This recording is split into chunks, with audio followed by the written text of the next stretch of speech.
Tech Coach Ralph TV.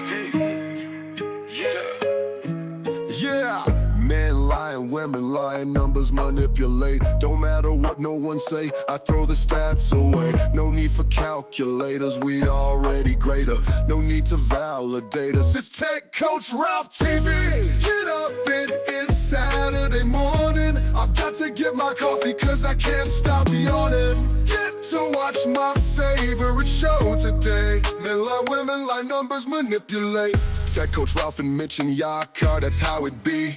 Shooting galaxies from their hands, it's Tech Coach Ralph TV. You don't need to grab your remote because you'll be floating free. Don't gotta worry about negative forces, it's positivity. Get up, it is Saturday morning. I've got to get my coffee cause I can't stop yawning.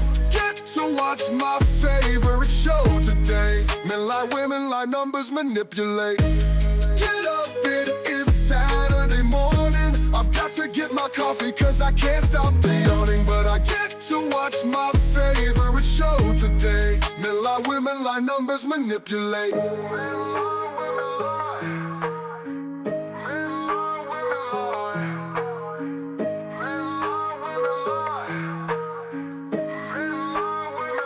Numbers manipulate. Numbers manipulate. Numbers manipulate. Men lie, women lie. Numbers manipulate. Numbers manipulate. Numbers manipulate. Numbers manipulate. Numbers manipulate. Men lie, women lie. Numbers manipulate. Numbers manipulate.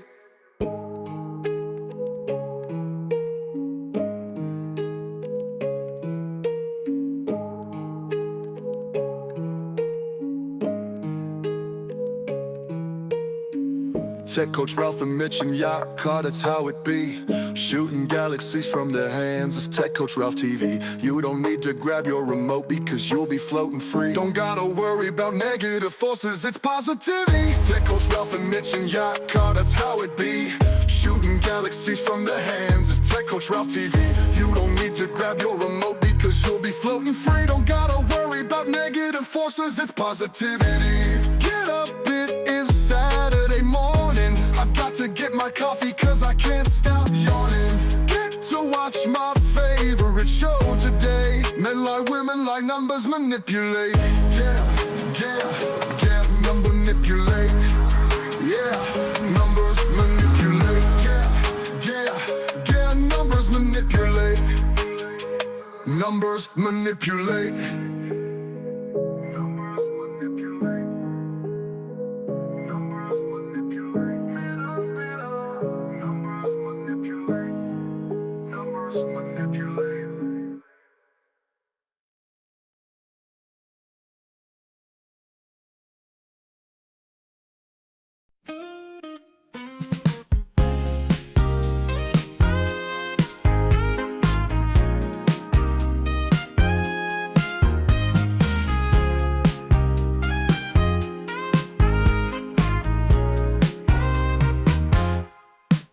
Tech Coach Ralph, tough as nails, no disguise. Pushing limits, yeah, he's that kind of guy. At first it's harsh, the rules feel like chains. But trust the process, there's sunshine in the rains. He cracks the whip, but it's all in love. Results shining bright like stars above. Tech Coach Ralph, you light the way. Through sweat and tears, you help us play. With every lesson, we find our might. From morning grind to the stars at night.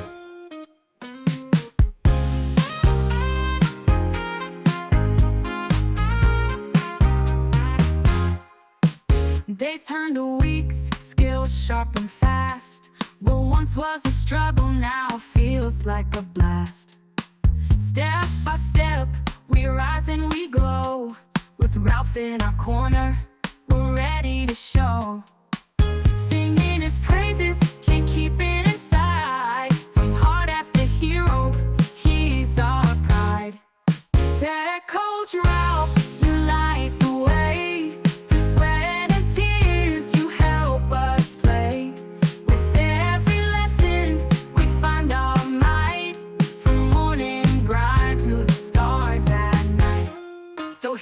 here's to Ralph, the coach we need in this game of growth. He plants the seed.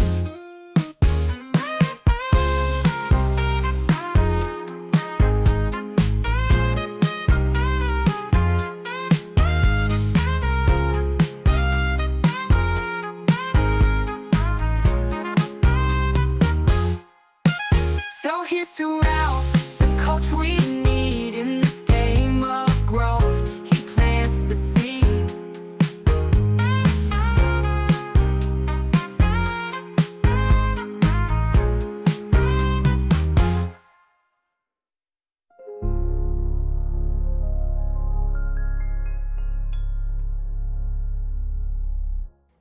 Good morning, good morning, good morning.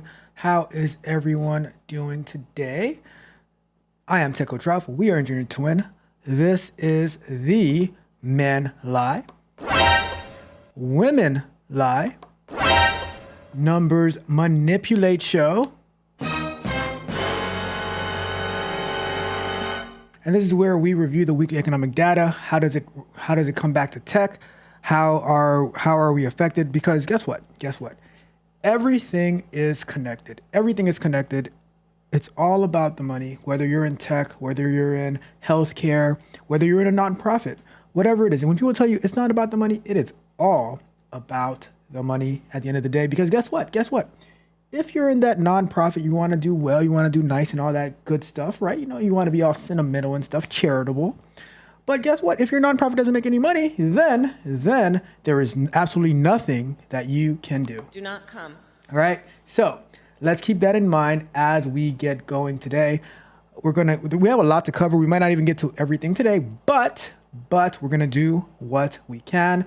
So I am Tech Coach Ralph. We are engineered to win. And whether that is winning tech-wise, whether we are getting more understanding about how the economy works and how it comes back to tech, all of that good stuff, that's why we're here. The purpose of this channel is about winning, and we're going to win through tech as well as win through making the right decisions, how we move, being consistent, all of that good stuff, right? So that is the goal for the channel. We're going to be reviewing economic information, all that good stuff. Like I said, we have a lot, so we are going to figure that out, all right? I have a poll in the chat. Because I came across this article about Mark Cuban, and I just wanted to know, based on how we've seen Mark Cuban move the past few years, all his positions, all his takes, do you think that Mark Cuban is a good business person? Is he a good businessman? So take the poll, and then we shall discuss towards the end of the show on Mark Cuban's business acumen, or lack thereof. So we shall see. All right, that is the goal. Keep in mind, this show in particular is co-hosted by Mitch and Yakar from the chat. So give it up to my two friends who always help me with all my shows, but especially this one, because they are my economic and data experts. And I'm just, I have my opinions, but when it comes to something that I don't know, I lean to them. There's some things that I think I know and I don't know, and I have to go back and look it up. And then I'm like, okay, I see their point on that. But there are other times I'm like, I don't know how I feel about that. With that being said, we're going to get started. We are going to get started. So thank you guys for being here. I really, really appreciate you all. I appreciate you. Remember, do me a favor. If you have it doesn't cost anything to like the video and to subscribe to the channel, especially if you have been here for more than one time and you like all the information that we have here to offer, all technical knowledge, technical questions answered, how the economy comes back to tech, and whatever it is that you're doing career-wise, we run it up, all right?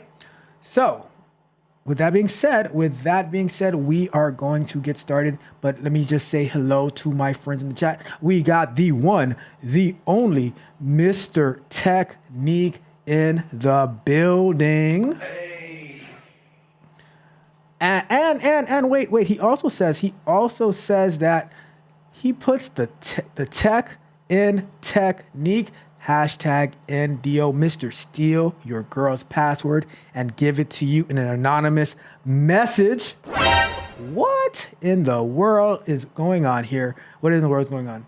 And I'm gonna save this. I'm gonna favorite this message for about Mark Cuban. We're gonna, because I want to come back and read that as we get into the article about Mark Cuban and his business acumen. And I'm gonna start that Mitch doesn't agree with your car, but we're not gonna get into that now because we'll go wholly derailed, right? But my guy Mitch, for the people, Mitch, the people's champ, is in the building. What's up, Mitch? How are you doing? Mitch, I wore this hat just for you. Mitch. I'm just saying. When I saw this, I'm like, I gotta get this. hat. I wore this hat just for my best friend, Mitch. And now we can get started with the show. I got my two co-hosts in the building. Let's get to it. All right. So, this week, it's always after a holiday. LinkedIn lets me down. So I had to go and scrape the data myself of what we're going to be reviewing. But then I was thinking, like, you know what? When things go wrong, that's how we get new ideas on how to make things better, right? So I was talking to your car. I'm like, your car, what do you think about this, right? So I'm going to show this real quick. On our Urban Dictionary of Economic Data, what if here, right? Like, because you search and you start receiving your data, but what if here we also have the data for the week already pre-populating so that we already know what we're going to be looking into, right? So let's say, and maybe it can even, all right, so let's say we search for jobs, right? And we have our monthly job reports. So you know how this stuff expands and collapses and stuff like that? Maybe we could have like a little section up here that also expands and collapses that says like the data for the week. I don't know. I got to think about it a little bit more on how we would do that.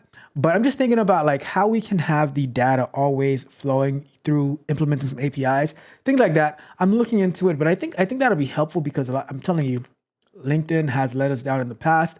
And then this week, they didn't even come out with the numbers to look for. So I'm like, you know what? We are going to grow. We are not going to depend on anybody. All right? So I'm thinking about that, how we're going to implement that. But I do like the idea of when you get here, it gives you like a little calendar of maybe for the week. I don't know if we want to do for the month, but I'm going to figure that out. But that's going to be a Thursday night topic of something that we do. All right? But with that being said, we are going to jump into it. Mitch, I have a question for you, Mitch. I have a question. Does having a 4.0 GPA means that you just know things, that you're just smart because you were able to get a 4.0 GPA? I just want to know your thoughts, Mitch. I just want to know your thoughts. And Mitch, please, keep it real. I was gonna lie to you, but I had to tell the truth. I'm just being honest. I'm just curious, Mitch. Let me know. All right. So, all right, we're gonna get started with the show. I had to ask that question. I had to ask the question. All right. So let's get into it. So.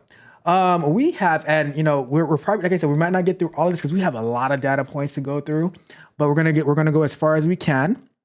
And so we have these two left over from last week about the GDP and the Commerce Department's personal consumption expenditure price index. It's how the feds measure inflation. So we're gonna check those two, and then we're gonna go looking from this week. The Purchasers Manager Index for manufacturing. Then we're going to look at the JOLTS, the job openings and labor turnover. We're going to check the Purchasing Manager Index for non-manufacturing for services. We're going to watch a quick video on not actual Jerome Powell speaking, but some feedback on what he was talking about, because his speech was like 37 minutes, and there is no way in hell that I'm going to have you guys watch the whole 37 minutes. But we're going to get a summary of it. I was looking for a Bloomberg summary, but I didn't see one, so I'm going to use the CNBC one. Then we're going to look at the initial job list. We'll run through that real quick, and then we'll look at the job reports for the month of October. Remember, in the month of September, this is actually for the month of November, actually. for the month of November. Remember, in October, it was only 12,000 jobs added to the economy. Bruh. So hopefully in the month of November, it does a lot better. Okay, so let's start off with the two leftovers from last week GDP from the Bureau of Economic Analysis. Let's see what's going on. All right, so let me search for gross domestic product. So what is the gross domestic product? Let's run through that real quick. So the GDP is like a scorecard for the economy. It tells us the total value of everything. All the goods and services produced within a country in 1 year. So breaking it down, goods are things that you can touch and see, like cars, books, and toys. Services are activities that people do for others, like teaching, haircuts, and media checkups, and YouTube live streaming, sharing amazing technical content at the only Tech Coach Ralph channel. That's a service. That is a service. All right. So why is GDP important? Measuring economic health, GDP helps us understand how well the economy is doing. When the GDP is high, it means people are producing a lot and buying lots of things. When the GDP is low, it means the economy might be in trouble and people might be producing and buying less. Comparing countries. So GDP allows us to compare the size and health of different countries' economies. For example, if one country has a higher GDP than the other, it generally means it has a stronger economy. It helps with government decisions. Government uses the GDP to make important decisions. For example, if the GDP is growing, they might decide to build more schools and hospitals. If GDP is shrinking, they might look for ways to boost the economy. Business planning, businesses look at GDP to decide whether to expand, hire more workers, or invest in new projects. High GDP usually means good times, celebrate good times. Come on, for businesses, while low GDP can signal tougher times ahead. All right, so that is a breakdown of GDP. Let's get an example of GDP real quick. Do we do the nursing example or do we do the wire? Let's go, it's December. Let's go with the wire. So, in The Wire, the economy operates on many levels. So if you guys don't know, The Wire HBO special where we had Avon Barksdale, we had his goofy little cousin, we had Marlo, we had Stringer Bell, we had Omar. We had Bodie. Remember Bodie? We had when I forgot his name on the show, but we had what's the actor from Creed? Michael B. Johnson, right? Or Michael B. Jordan. He was there. He got taken out, unfortunately. But he was kind of weak in the show as well. So, so in The Wire, the economy operates on many levels, from the drug trade to law enforcement to education, and each contributes to or reflects parts of GDP in different ways. So, production of goods and services, the drug trade, right? So in the show, drug organizations like those led by Avon Barksdale and Marlo Stanfield produce and distribute illegal drugs through Baltimore. Though these are underground operations and don't officially count in GDP since they are, illegal, they represent a clear example of an economic system in motion. People in this economy are creating goods, drugs, and services, distribution and sales that drive local economic activity in their own way. Not a legal way, but it is in a way, right? In a formal economy, the production and sale of goods and services would be counted in GDP. For example, if we replace the drug trade with something like a chain of legal, keyword illegal, corner stores, the stores would contribute to the GDP through revenue from sales and employment, right? So employment and wages on the street level, okay? So street level employment. The drug trade in The Wire employs a hierarchy of people: street dealers, muscle, lookout, and stash house operators. Just as legal businesses contribute to the employment numbers, these roles contribute to what might be considered an informal economy because, it is illegal. However, in a legitimate GDP measurement, all legal employment, like the jobs created by a retail chain or public services, would count as labor income and be reflected in GDP, gross domestic product, right? For example, when the city employs more police officers or teachers, it contributes to GDP. The Wire shows us both sides, the illicit economy creating informal jobs and the formal economy where people work in schools, hospitals, and the police force. So when we had, what was his name? I don't remember these people's name, but the McNulty, I think, was it McNulty? Who was the cop who started off on The Wire and had the conversation with the guy after, like, on the crime scene. We had the I can't remember their name, but the one who initiated Amsterdam, not Amsterdam, but Hamsterdam, right? And so he was a police officer. We had the teachers in the schools. We had the politicians, the dock workers, all of that good stuff, right? So if we continue, we go to government spending, police, education, and public housing. In The Wire, much of the formal economy in Baltimore's poorest neighborhoods is based on the government spending, Police, social workers, teachers, and public housing maintenance workers all depend on government funding. This spending is a crucial component of GDP under the government expenditures category. For instance, police and criminal justice, money spent on law enforcement, court systems, and prisons contribute to GDP. Education. Schools and education programs, although often underfunded, are also part of government spending. Characters like Bunny Coven, Bunny Coven, who had the Amsterdam, right? Characters like Bunny Coven experiment with education and reform, which represents different ways government spending could shape GDP in the long term by creating more skilled workers and reducing time. Keep in mind though, Avon Barksdale, because he needed a front for his operations, so he had the boxing gym, right? Because he needed some type of some type of legitimacy, and keep in mind, Marlowe's lawyer at the end tried to have him get into business and stuff like that, trying to go the legal route, but it was hard. It was hard, right? So keep that in mind, right? Investments. So real estate and development. Real estate and development or community investments in Baltimore's neighborhoods would be considered capital investments if they were happening legally, and on a larger scale. In The Wire, we see examples of both neglected neighborhoods and wealthier areas being developed.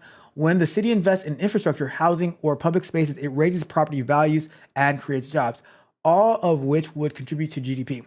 In a healthier economic system, legitimate investments improve neighborhoods, attract businesses, and create economic opportunities, all of which contribute to GDP growth. Unfortunately, The Wire often shows the opposite, a lack of investment, which leads to economic stagnation in communities. So The Wire is a good example of a weak GDP, especially for poorer neighborhoods, right? And then we have, lastly, consumer spending, daily purchases and consumption. Most everyday spending shown in The Wire, like people buying food, clothes, and small goods, represent consumer spending, the largest component of GDP. For example, when a character spends money at small stores or bars, they're engaging in consumer spending, which helps local businesses running and adds to the economy. So when they're going to buy their alcoholic beverages, going to buy some fancy clothes to go out to the club, or it gets cold, they have to go buy these hoodies and stuff like that. Or when Snoop and what was the other? Oh my gosh, what was his? I forgot his name. But Snoop and the other guy, when they were going to do one of their actions, they would have to get their hoodies and they would put the hoodie up in The Wire. Every time you see the hoodie comes up, something bad is about to happen. All right, so. Let's see where we're at. Add to the economy. All right. So, however, The Wire highlights that in low-income communities, disposable income is often limited, leading to lower consumer spending and fewer local businesses. This is reflective of how consumer spending patterns can vary based on wealth distribution, which has a ripple effect on GDP. So, in summary, what The Wire teaches about the GDP. Using The Wire as a lens for GDP shows us how complex and interwoven different sectors of an economy can be, even when parts of it are quote unquote off the books. The show illustrates formal and informal economies coexist, impacting the community in different ways. Government spending on social programs, education, and law enforcement plays a critical role in community well-being. Investment, or lack thereof, shapes long-term economic prospects. Consumer spending is affected by income inequality and job availability. While The Wire paints in a realistic portrait of economic challenges, it also shows how various elements of GDP shape people's lives and choices in deeply interconnected ways. This makes it a powerful example of how economics, policy, and social dynamics all play out in real life communities. So that's that. I think that's the first time we actually read this new breakdown of GDP, and that was very, very informative. I must say, let me know what you guys think. Did you think that was helpful and informative? I will check that in the comments as we pick up as we go to the comments after we actually look at the GDP numbers. Okay, so we have from so these are upcoming releases. Where are the past releases? Let me see. So we have, let me see, full schedule. So we should be looking at over here. Let me see. Where is it? So we were looking for November 27th. This one right here. Let's see what this is. So the real gross domestic product GDP increased at an annual rate of 2.8% in the third quarter of 2024. According to the second estimate released by the U.S. Bureau of Economic Analysis, in the second quarter, real GDP increased 3.3%. The GDP estimate released today is based on a more complete source data than were available for the advanced estimate issued last month. In the advanced estimate, the increase in real GDP was also 2.8%. The update primarily reflected upward revision to private inventory investment and non-residential fixed investments, as well as a downward revision to exports and consumer spending. So pretty much exports are down, consumer spending is down, but private inventory investment and non-residential fixed investment are up. Imports, which are subtracted in the calculation of GDP, were revised down. So imports are down as well, I guess. But see, the increase in real GDP primarily reflected increases in consumer spending, exports, federal government spending, and non-residential fixed investments. Imports, which are subtracted in the calculation of GDP, increased. Table number 2. It says, compared to the second quarter, the deceleration in real GDP in the third quarter primarily reflected a downturn in private inventory investment and a larger decrease in residential fixed investment. These movements were partly offset by accelerations in exports, consumer spending, and federal government spending. So we're spending more money. Okay. Let's see. Current dollar GDP increased 4.7% at an annual rate of 337.6 billion in the third quarter to a level of 29.35 trillion, an upward revision of 4.4 billion from the previous estimates. More information on the source data that underlies estimates is available. The price index for gross domestic purchases increased 1.9% in the third quarter, an upward revision of 0.1%. The personal consumption expenditure index increased 1.5%, the same as previously estimated. Let's see, current dollar personal income increased at 175.9 billion in the third quarter, a downward revision of 45.3 billion. Disposable personal income increased at 122.9 billion, or 2.3%.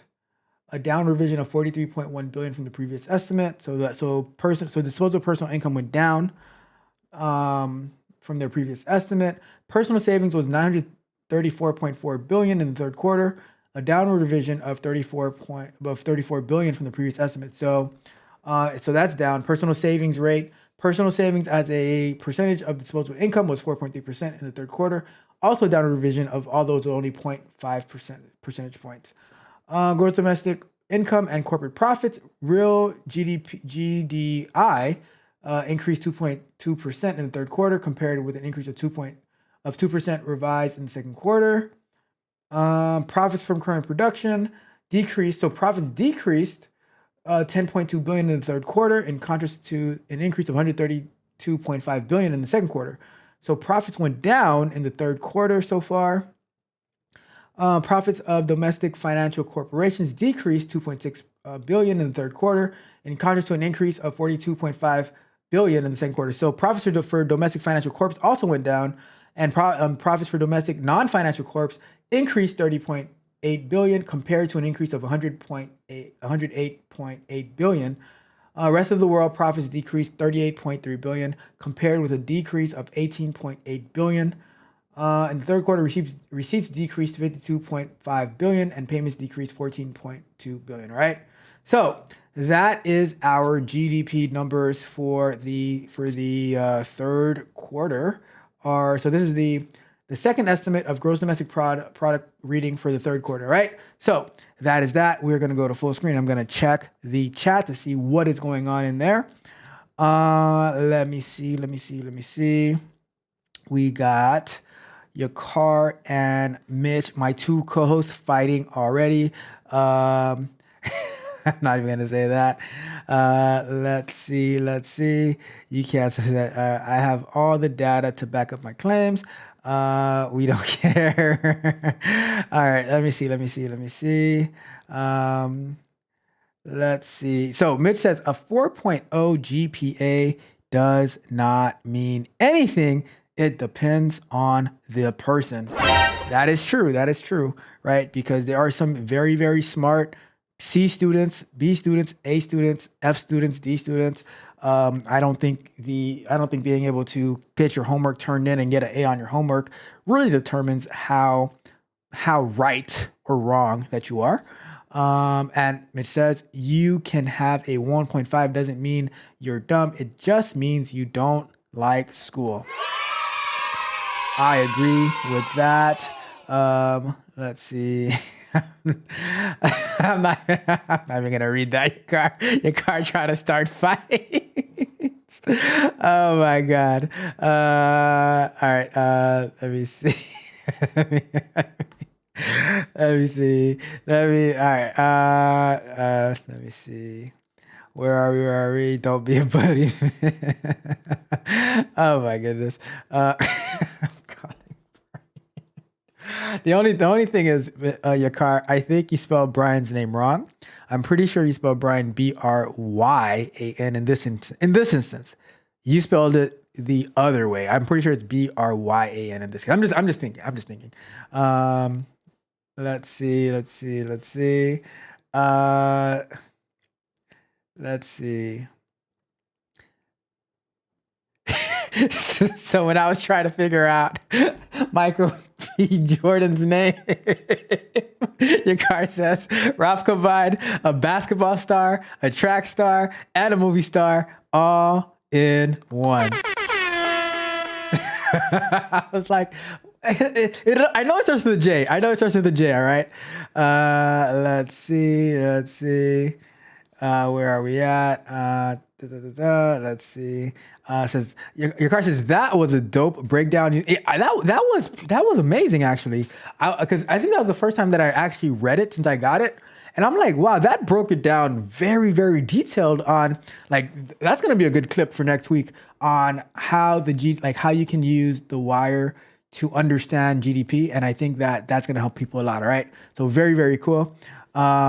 It says you don't want to read. It's like, look, Mitch, we got a lot to cover, and this is not after hours, all right? He says, let me see. Where are we at? So your car says most millionaires are C+ and B students. What about the billionaires though? What about the billionaires? What are the billionaires C+ and B students? I don't know. Brian with a Y. Yeah, that's what I'm saying. It's probably Brian with a Y, right? You guys? I know, but we have your car. You see the list of stuff we have to cover today, so I'm not gonna go through all of that. All right, let's continue on with the show. We're gonna get into the personal consumption expenditure price index. All right. So, this one, let me zoom in on this a little bit. And let me close that. All right, so, let me see. Okay, I guess it's the biggest gonna go. All right, so, the Department of Commerce will release October's personal consumption expenditure price index, the Fed's preferred inflation measure. The report measures changes in the price of goods and services, excluding food and energy. Always excluding food and energy. So let's check that out. Let's go here. Let's go to personal. I just gotta say, I love using the Urban Dictionary of Economic Data because we just find all the stuff that we need. And I'm probably just gonna leave it as it is on Google. I got a bill from Google, right? I got a charge. It was just a penny. So I'm like, you know what? The I'm gonna find a way to secure the database somehow, but just using it on Google as it is, like I'm not, I don't really need it to be for anyone's to use and stuff like that. It's just for us, right? So I think I'm just gonna leave it as it is. I don't know. I'll figure it out. I figure it out. Anyways, let's continue on with the show. So the Personal Consumption Expenditure Index, it comes from the Department of Commerce. The Department of Commerce's Personal Consumption Price Index, the PCE, is a way to measure how much prices are going up or down for things people buy, like food, clothes, and gas. Think of it as the price thermometer for the economy that tells us if things are getting more expensive over time, which we call inflation. Here's how it works. Tracking spending on goods and services. The Department of Commerce collects data on prices of hundreds of items that people commonly buy, including both goods, things like groceries and clothes, and services like haircuts and doctor's visits. They look at how much people actually spend on these things. Like we've spoken before, people spending like $40 to $50 a week on a haircut. I remember back in the days when I was a kid, for children to get a haircut, it was like $7. For adults, it was like $10, $12 in the most. You might give a $2 tip. But now haircuts are like what, $30, $40, $50?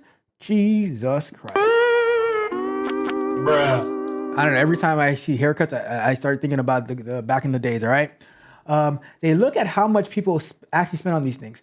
Watching prices change. Every month, they see if the prices of these items are going up or down or staying the same.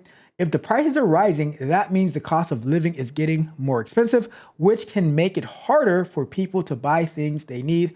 If prices are dropping, things are getting a bit cheaper.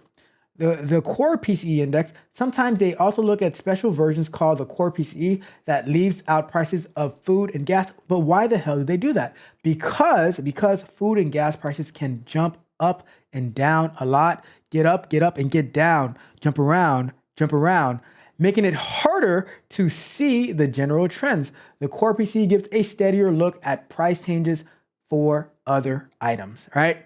The government uses the PCE price index to help understand if prices are increasing too quickly. If prices rise too fast, people might be struggling to afford their regular purchases like eggs, and spaghetti, pasta, whatever. So the government and Federal Reserve, the nation's bank, can use this information to make decisions to help keep prices stable. So let's see an example from a hairstylist, how this would affect the hairstylist, all right? It says for hairstylists, the personal consumption expenditure, and let me open this up so you can, come on. All right, whatever. It is what it is, right? So for hairstylists, the personal consumption expenditure price index can be important because it gives clues about spending habits. If the index shows that prices are going up, meaning inflation is high, it could affect the hairstylist business in a few ways. So they might get fewer appointments. When prices are rising, people may spend more on essentials like groceries or rent. They might cut back on non-essential expenses like salon visits. I don't know about that. What do you guys think? Do you think that the ladies would ever cut back on their salon visits, or would they cut back on groceries instead? I don't know. What do you guys think about that? What do you guys think? Because they might consider getting their hair did as an essential. I don't know. See, I know for me, like I can go, like sometimes I might be able to go, even when I might go for a couple of weeks without a haircut, even when I want to do it like on a regular basis, but you might be so busy, but I know, like I've never seen the hair salons not packed, and they'll go in there and they'll sit in there for like 4 to 5 hours. And they're just, getting like they're under the dryer and, doing whatever it is that they do. So I just wonder, like, is the salon visits an essential? I don't know. You guys let me know, right? If a hairstylist knows this is happening, they could offer special discounts or package deals to encourage clients to keep coming in, even if money is tight. Higher production costs. If prices for supplies like shampoo, hair dyes, and styling products, do not forget all the imported hair from other countries, all right? Let's not forget that, all right? Are also rising, the stylists might need to increase prices slightly to cover these extra costs. They're gonna be like, why you always gotta increase your prices? Why? Like, you're too expensive, but they're still gonna pay though. They still gonna pay, right? The PCE can help them predict when prices might continue to go up so they can plan and communicate changes with the client. So if you say, hey, I checked the PCE, right? Or if you're in the hair salon and you tune in on Saturday morning to this show, you can know where things are going. So you can let your clients know on the spot, hey, in the next 3 months, I am going to, like Tech Coach Ralph was reviewing the PCE and the prices are going up. The price of the brick is going up.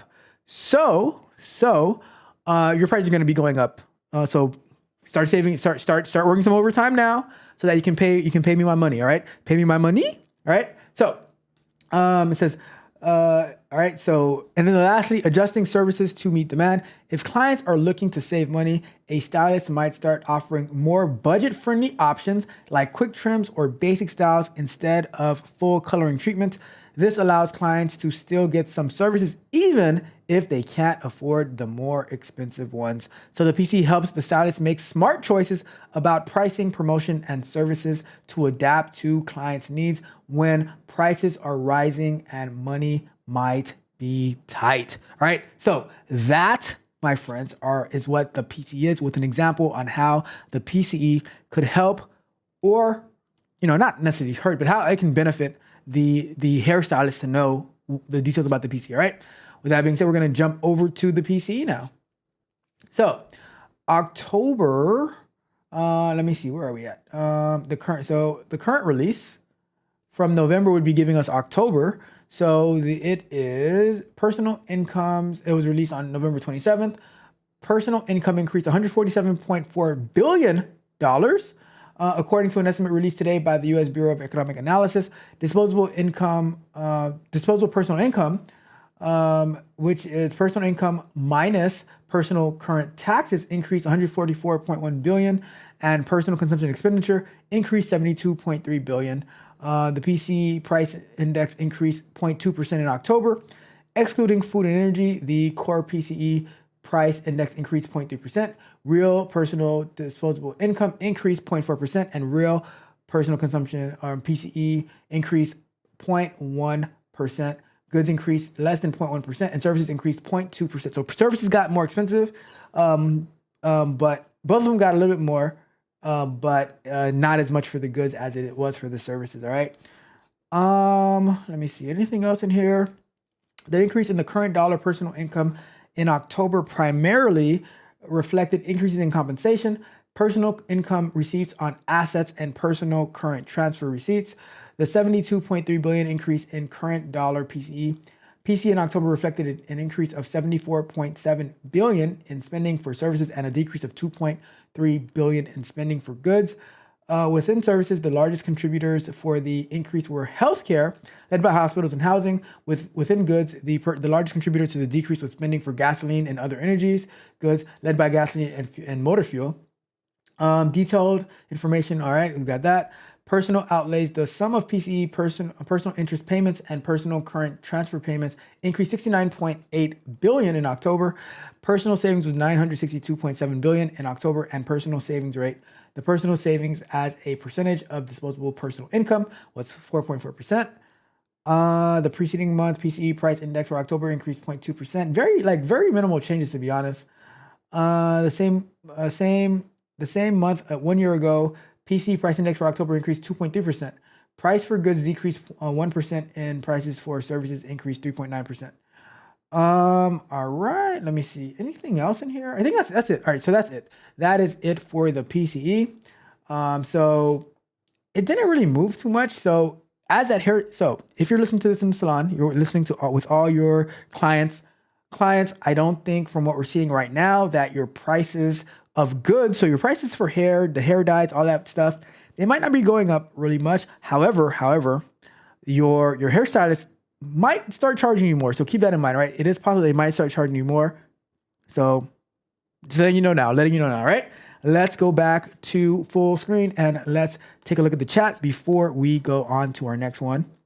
Let's see. Let me see. Haircuts. So your card says haircuts are crazy now, which we've spoken about that in the past. Haircuts are crazy now. I still get them every once in a while, but I rather cut my own hair because barbers push the line back up. It pisses him off. That is true. That is true. I'm sorry, like, what do you do if a barber is charging you, like, as Mitch says, $70 to $80, right? And they do a bad job. So Mitch says some are 70, 80 enhancements. Ralph, they're charging for eyebrows too. So that adds to the price. That's true. Like, you go and you do your eyebrows and I remember when people go do their eyebrows and it would cost like $5 an eyebrow or maybe $5 for both. What do they cost now? What do eyebrows cost now? I'm just curious. Anybody who gets their eyebrows done, let me know what is the cost of eyebrows now to get them. What do they call them? Like edged or trimmed or shaped? I don't know. I don't even know what they call them nowadays. All right.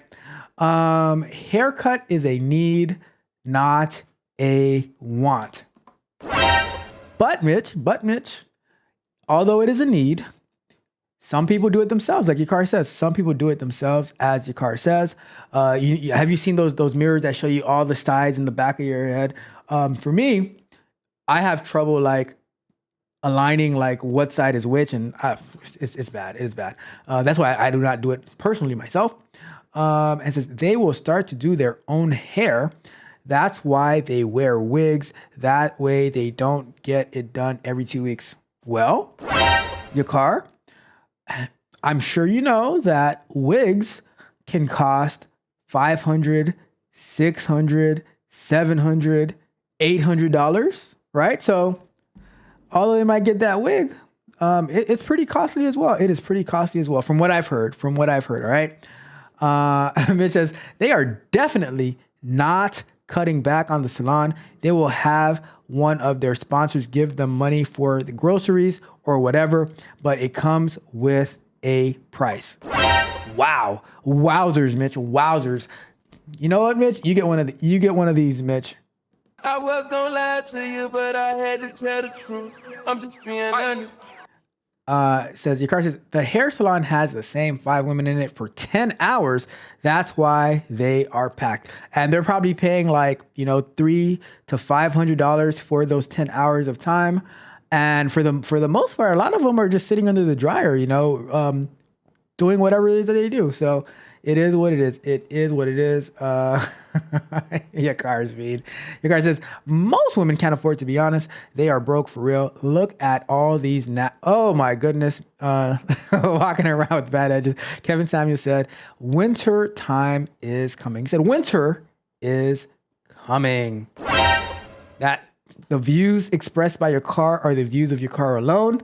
So I'm just saying, all right. Let's see. You guys are so bad. All right, let's continue.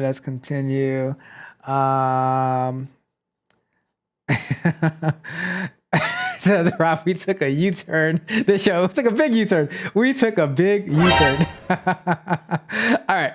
Anyways, let's get into our. Oh, okay. Stop the show. Stop the presses. We got my guy in the building, Rod Brown. What's up, Rod Brown? How are you doing today? Rod Brown, what do you think about the look and feel of the economic dictionary, right? Inspired by you, Mitch. Well, maybe not so much Mitch. I don't know if Mitch is that graphically inclined, but your car, the ideas though, they do come from Mitch, but the graphic stuff, the UI stuff, that is all you in your car. I must say, and I appreciate you guys for that. I appreciate you. I will not read it, but I will show it. I will not read it, but I will show it. Oh my God. But your car. This is all right. Just in relation to what you said here, right? But there were plenty of other women who pitched in to buy a $300 to $400 wig, right? Like I don't know. It's crazy. It's crazy to me. It is crazy to me that, like, in this economy, that other women would buy another woman a $400 wig, right? I'm just saying. All right, let's get to our next one. Let's get to the next one. All right. All right. So, let's go to next up. We have our Institute of Supply Management releasing its monthly survey of purchasing manager measuring activity in the manufacturing sector, indicator of economic health. Let me see what's going on over here. Hold on one second. Let's see here. Get that taken care of.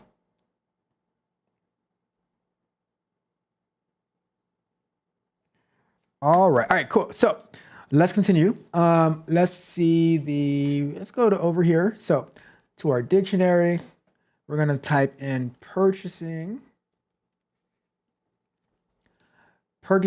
manager index. So this one, the purchasing manager index, the PMI, is like a report card for the economy. Imagine you have a friend who checks how well stores and factories are doing each month.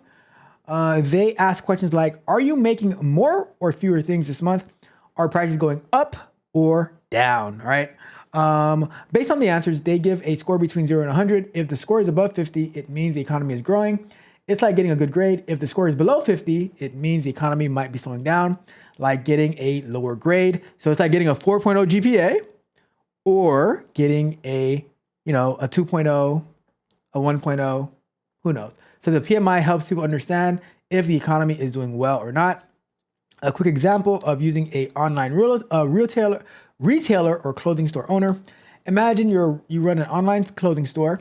To keep your business running smoothly, you rely on your suppliers for fabrics, finished garments, and shipping services. The Purchasing Manager Index, PMI, is like a report that tells you whether your supply chain and market demand are in good shape or not. A PMI above 50 signals the manufacturing and suppliers are expanding.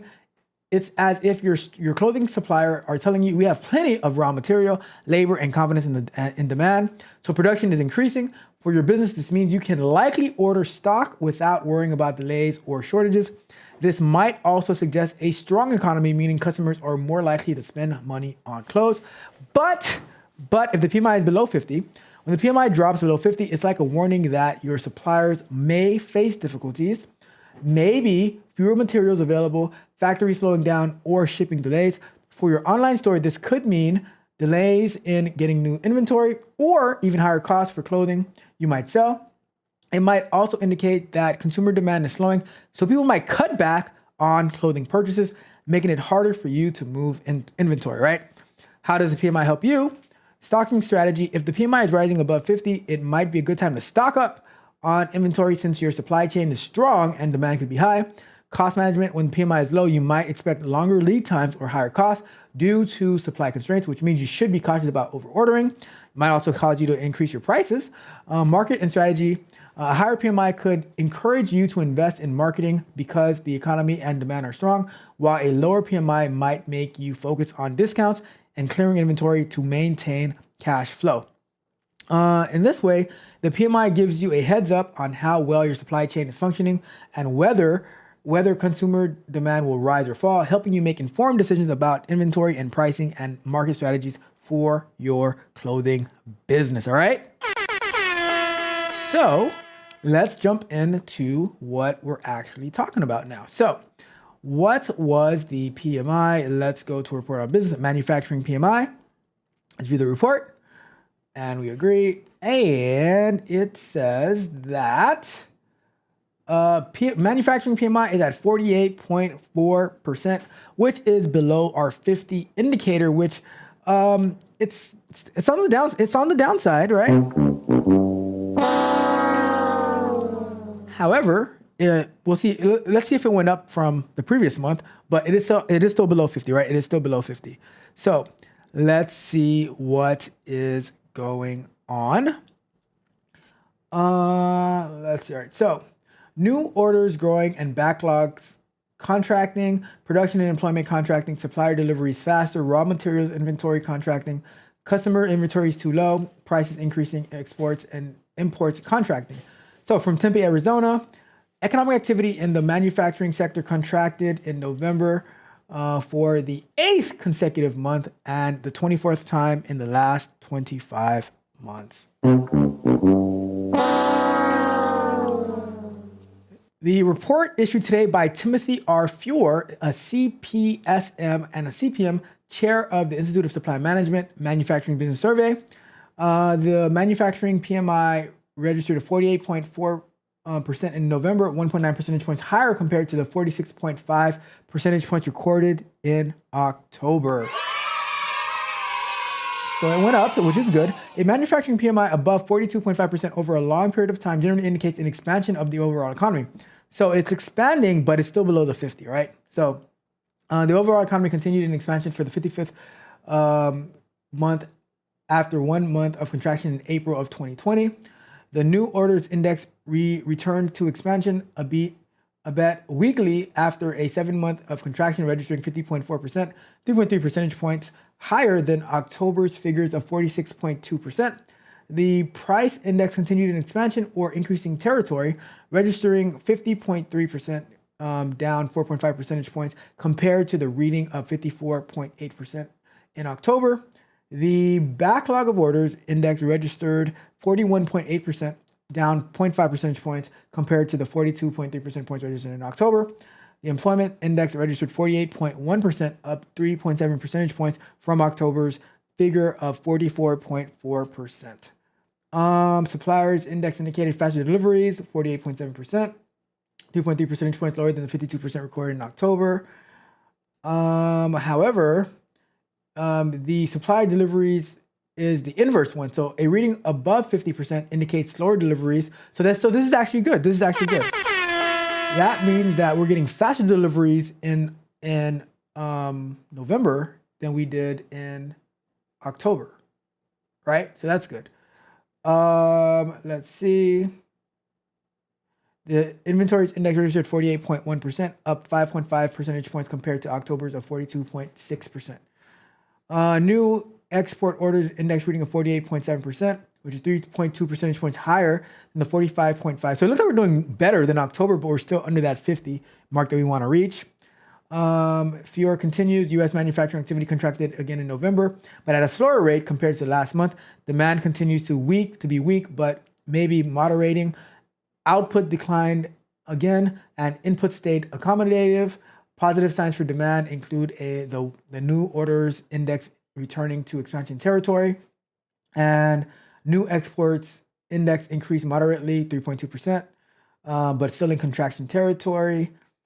Let's see. So let's go to see what people are saying. All right. So what are the respondents of the manufacturing purchasing manager index are saying? High mortgage rates continue to hamper demands for new housing construction, which is a key market for adhesives and sealants. Okay, that makes a lot of sense. That because of the high mortgage rates, new houses can't really be built as fast as they would like, which makes all the supplies needed for housing, it's tough, right? It makes sense. That's from chemical products. Business remains slow. We anticipate the first half of 2025 will be similar and hope that demand increases in the second half of 2025. Shout out to 2025. Inflation, even after easing, continues to impact demand. Consumers are looking for value and purchasing behavior are changing as many shoppers reduce consumption, causing softer volume. That's from food, beverage, and tobacco. Computers and electronic products. Backlog is rising precipitously. Ooh, I hit that one right there, precipitously.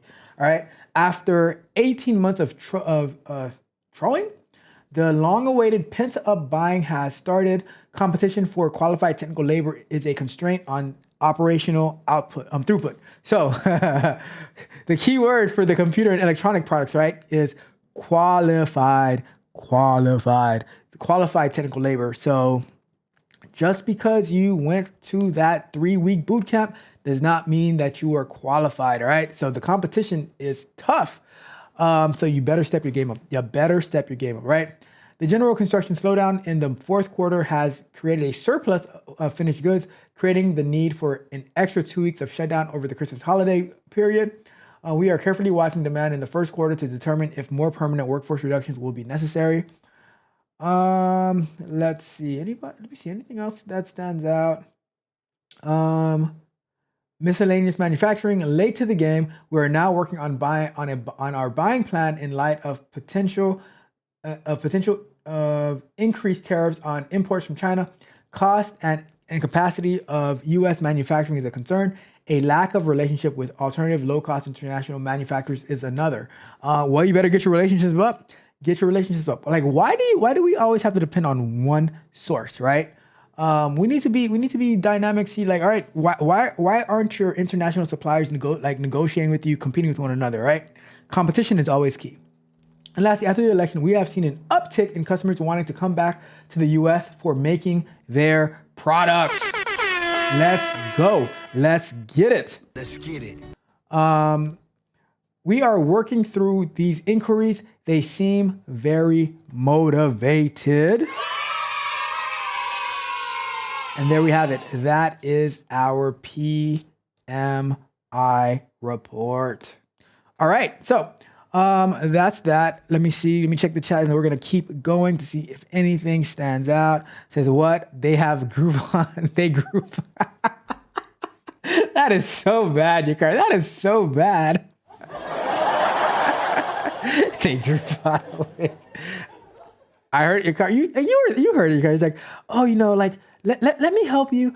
Send me, like, let me send you a wig. That's what they said. I was like, what? I was like, is that?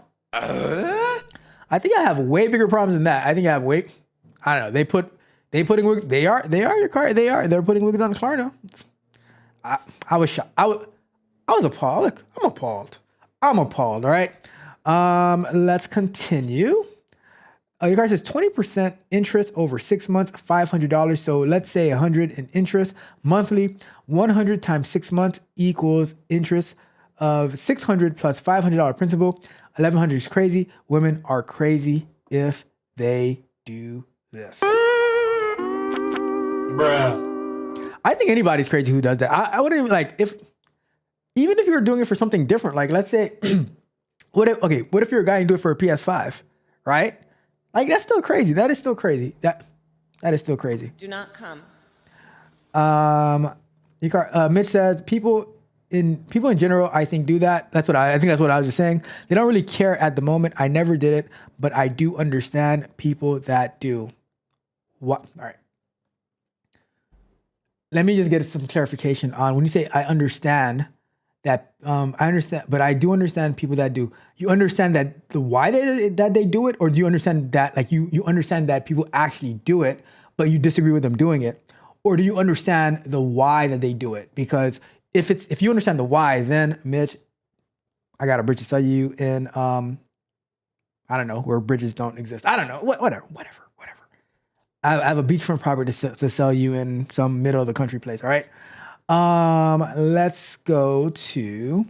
But I also think people do it for unnecessary things like sneakers, t-shirts, and stuff like that. All right. Your car says people need to learn how to save money and make the purchase. If there is no tax benefit, just save up and buy.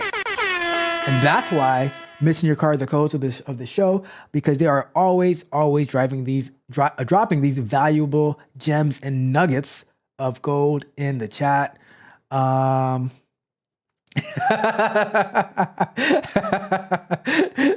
I had to read the second one to see what the good job was. It says the Wealth Building Journey would be proud of you, because I said precipitous. See, I messed it up. Why did I try again? Precipitously, right? And see, I got it right when I was reading it. Then I tried it again. It was a total fail.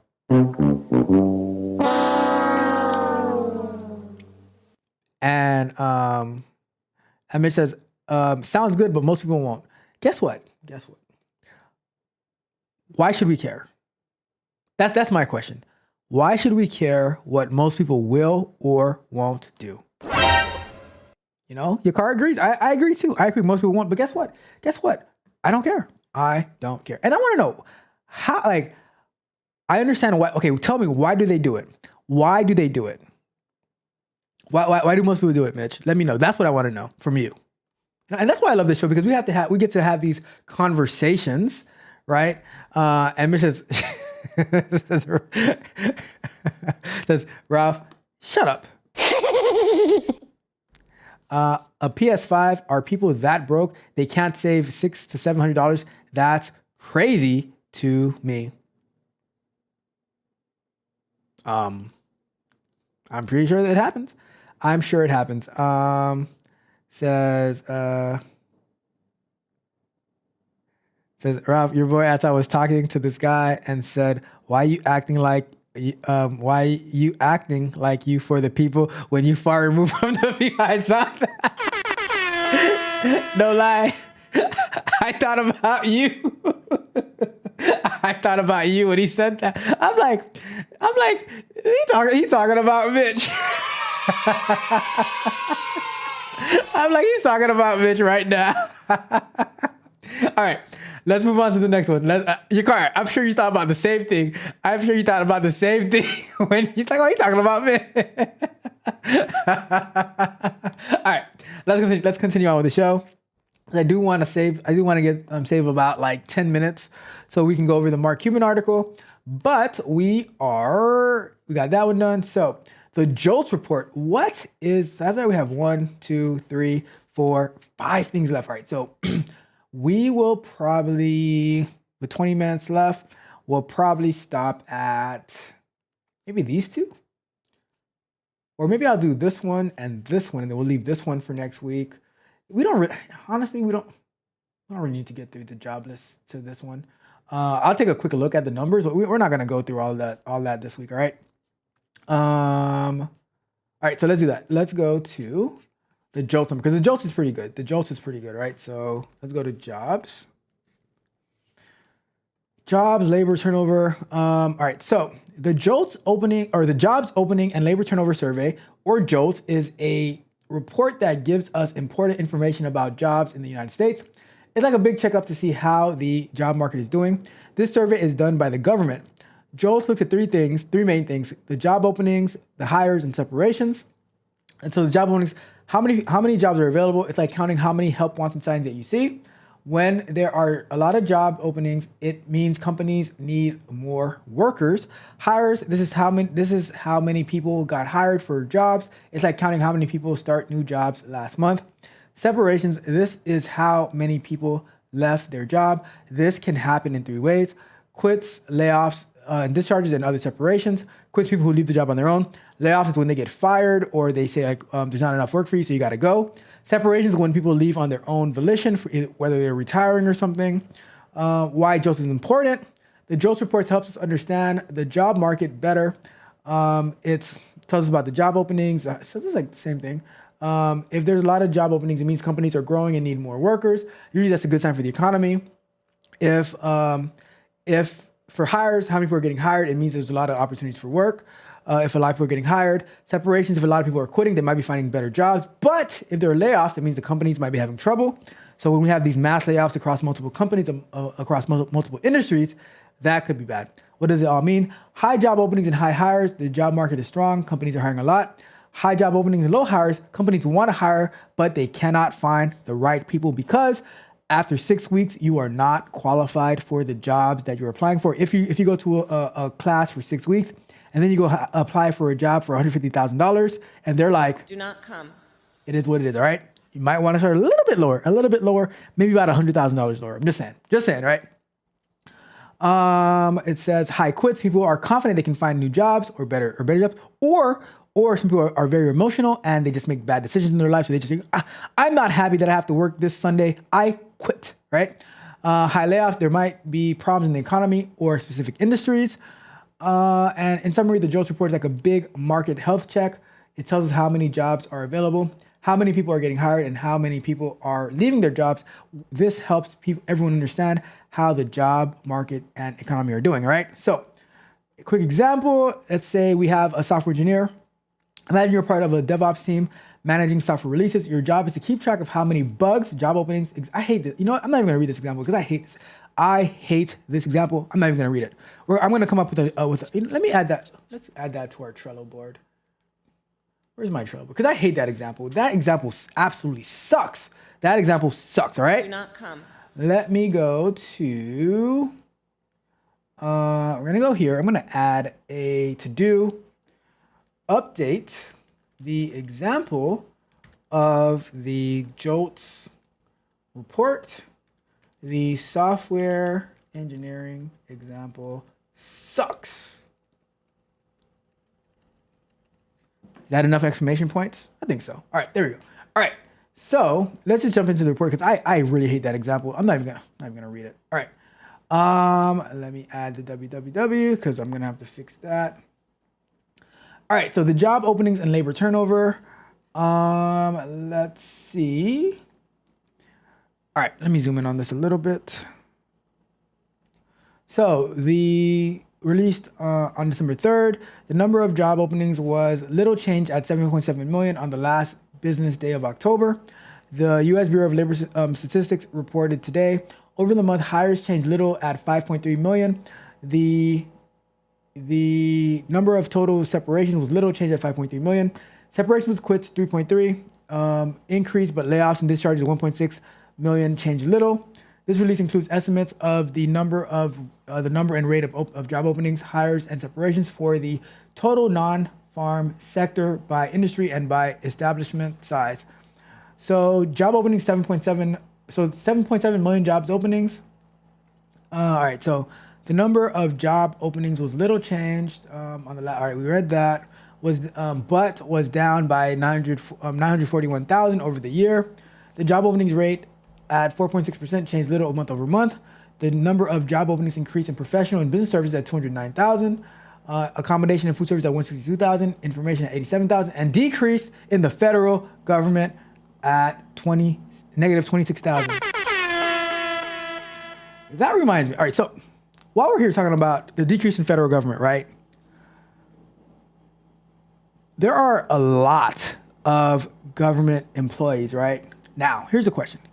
If you know, whether directly or indirectly, or you have a relative that works for the federal government, right? But you also see how inefficient the federal government runs. Are you willing to continue wasting everyone's taxpayer dollars because you have a relative getting paid to do federal work, although a good portion of them probably don't deserve to have that job, right? So I'm just curious, and also about like, how do you feel about federal employees being able to work from home when all of your tax dollars are funding them working from home, them maybe having multiple jobs while your taxpayers are like, so let's say you're job stacking, you're working the federal government job and another job while you are like, and it's your tax dollars paying for it, right? Like for me, whatever happens in private industry, that's one thing. But when it comes to me paying for it, I don't know. So I'm just curious. What do you think about all that whole thing? Because I know a lot, like there's a lot of things happening right now where like federal employees are like pouting about having to go back to the office and stuff like that. And they say it as a big deal, but guess what? You as a taxpayer, how do you feel about it? I kind of like don't care how my employees are feeling about it. I want to know how the people who are paying their salaries feel about it, right? Just curious. Anyways, I digress, right? So in October, the number of hires changed little at 5.3 million, but was down 501,000 over the year. The hires rate was little change at 3.3%. Hires decreased in private educational services, negative 24,000. Separations, total separation includes quits, layoffs, and discharges, and other separations. Quits are generally voluntary separation initiated by the employee. Therefore, the quits rate can serve as a measure of workers' willingness or ability to leave jobs or being very emotional. Layoffs and discharges are involuntary separation initiated by the employer. Other separations include separations due to retirement, death, disability, and transfers to other locations of the same firm. The number of separations in October was little change of 5.3 million, but down by 369,000 over the year. The total separation rate was 3.3% for the month, for the third month in a row. In October, the number of quits increased to 3.3 million, but was down 308,000 over the year. Over the month, the quits rate increased at 2.1%. Quits decreased in accommodations and food services, plus 90,000. Let's see. In October, the number of rates of layoffs and discharges changed little at 1.6 and 1% respectively. Layoffs and discharges increased in retail trade, 60,000, but decreased in durable goods manufacturing, negative 37,000, and in private educational services. The other little change for other separations. All right, so let me see. September 2024 revisions. The number of job openings for September was revised down by 71,000 to 7.4 million. The number of hires was revised up by 24,000. The number of total separations was unchanged at 5.2 million.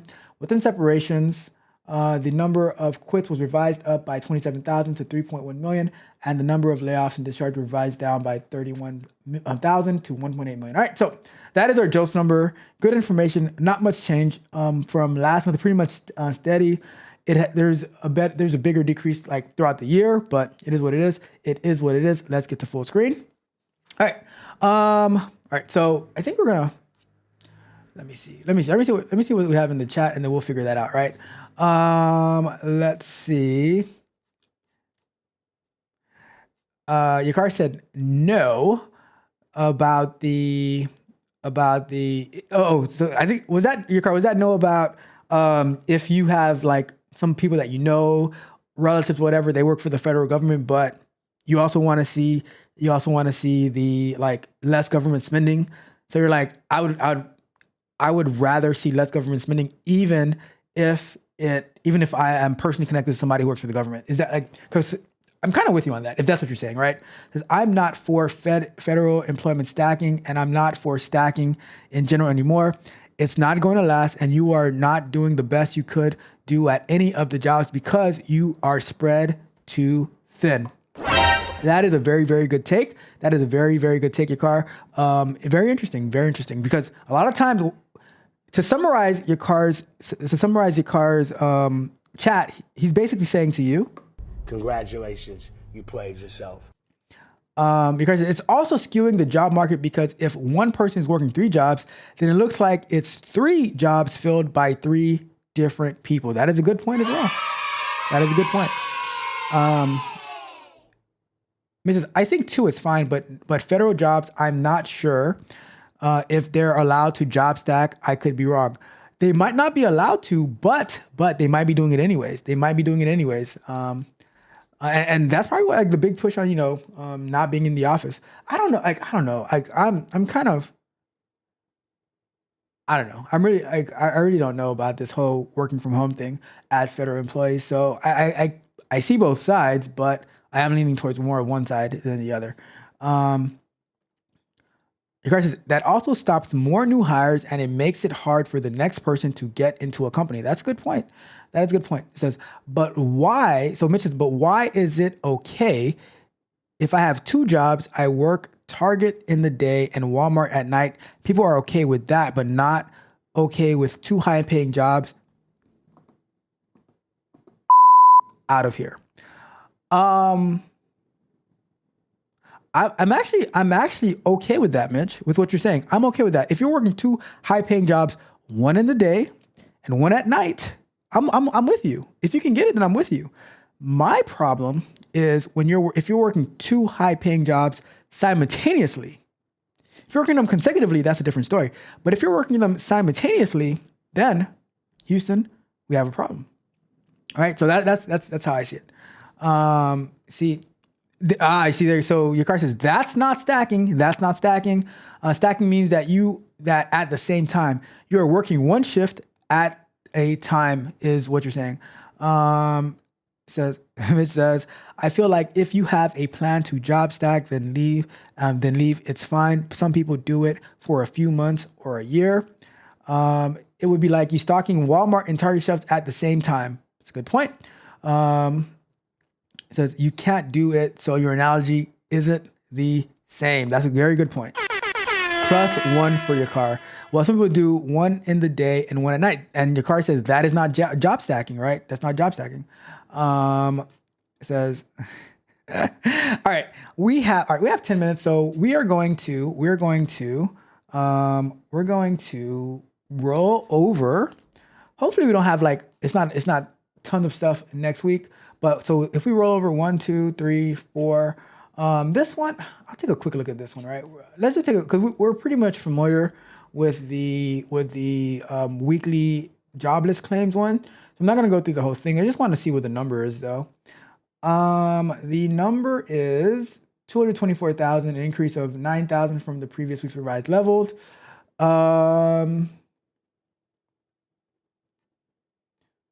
Let's just scroll down to the bottom. And New Jersey's number 1 for the highest uninsured unemployment rates. California, Washington, Alaska, Puerto Rico, Nevada, Rhode Island, Massachusetts, and New York.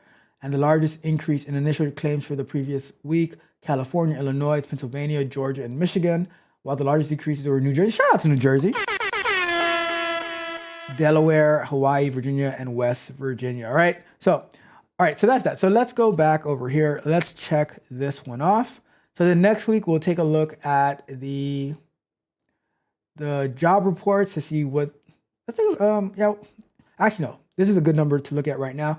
We'll go into detail on this next week, but I do want to see what the November job numbers showed. So let's take a look at the monthly job reports, and this is not right. Oops. Got to do something for the back button. We'll go more in depth into that one next week, but let's take a look at here real quick. And the non-payroll farm is 227,000. The expected was 202,000, and it's an increase of 36,000. So the job numbers did pretty good. The unemployment rate though went up 4.2% from 4.1%. It was expected at 4.2%. So we'll break this down a lot more next week. But that is what our actual new jobs, like hires, are 227,000, which was 12,000 back in October. They forecasted 202,000, but so that is up 36,000. All right, so let's take a look at this article on Mark Cuban real quick. Let's see, where do I have it? All right, so this article says by MoneyWise, it says, I've gotten beat. Mark Cuban admits that after pumping $20 million into 85 startups on Shark Tank, he's down across all those deals combined. 3 simple lessons to take into 2025.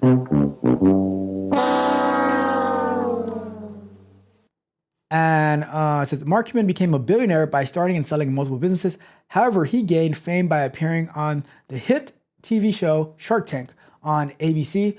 Hosts on the popular reality series are often portrayed as ruthless negotiators and savvy investors. Keyword is portrayed, right? Portrayed. However, in 2022 interview, Mark Cuban revealed that his broad suite of investments on the show had made a net loss. I've gotten beat, the billionaire said on the Full Send podcast. The billionaire has deployed roughly $20 million into 85 companies across 111 episodes of the show since 2009.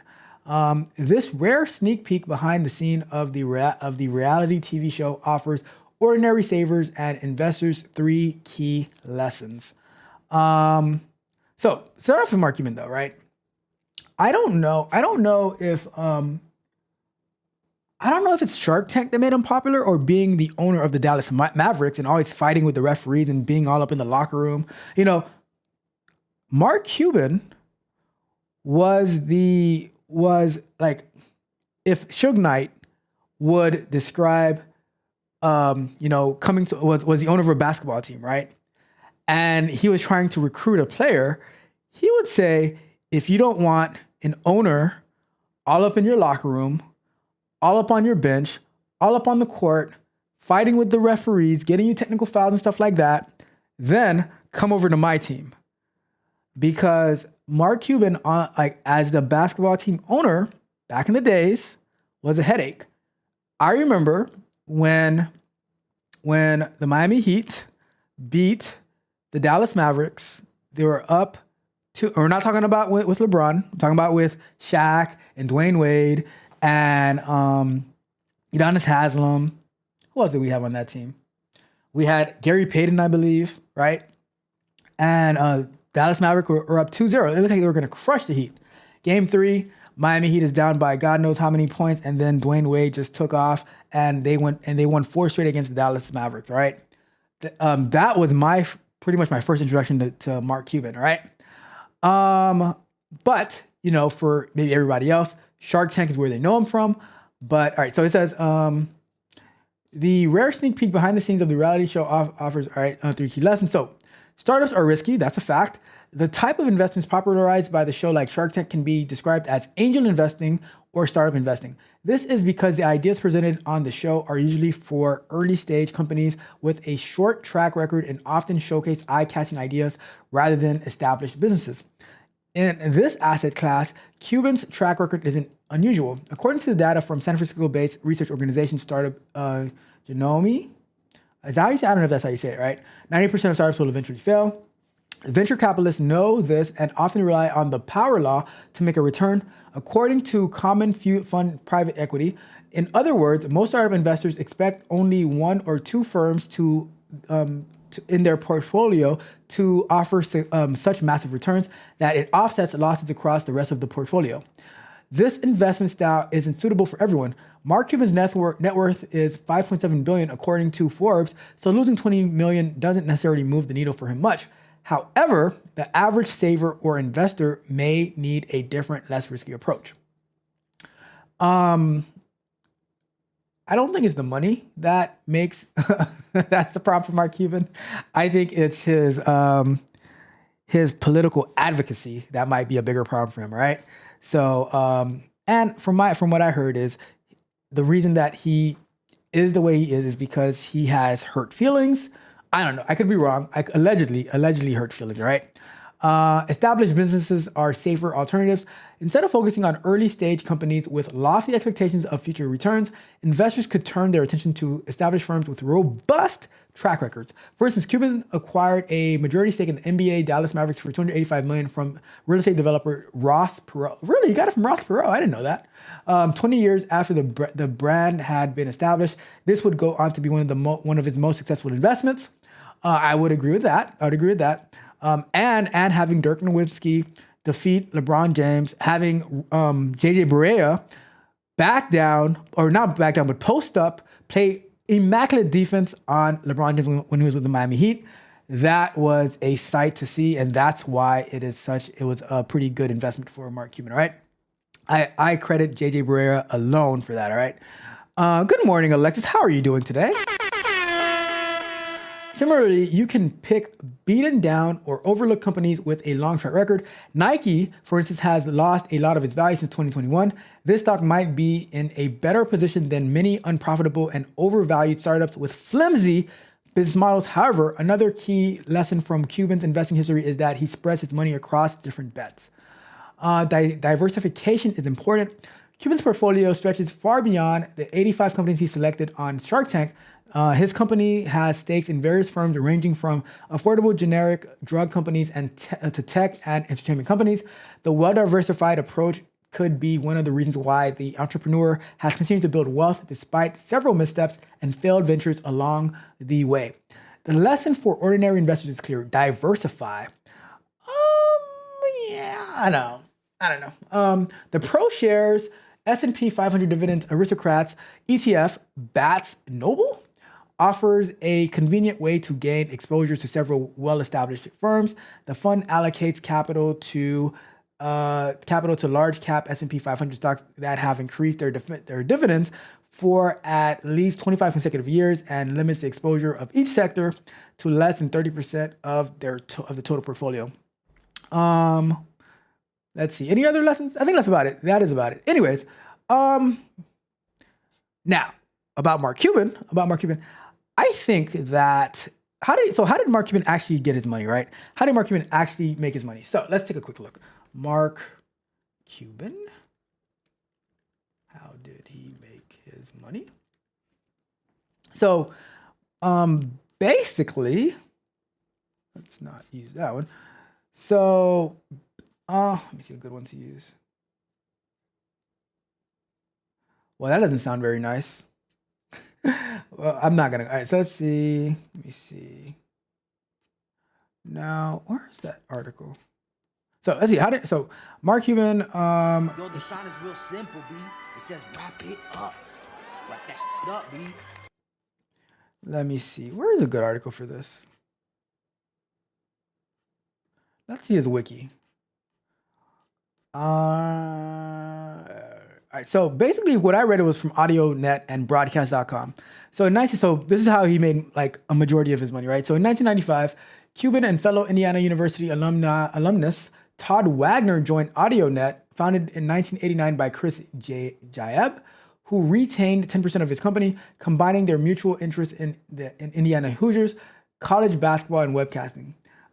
With a single server and an ISDN line, AudioNet became Broadcast.com in 1998. By 1999, Broadcast.com had grown to 330 employees and 13.5 million in revenue for the second quarter. In 1999, Broadcast.com helped launch the first live stream Victoria's Secret fashion show. Okay, that's how he did it. That's how he did it. All right, case closed. That's how he did it. They live streamed the first Victoria's Secret fashion show, and that's what blew it up.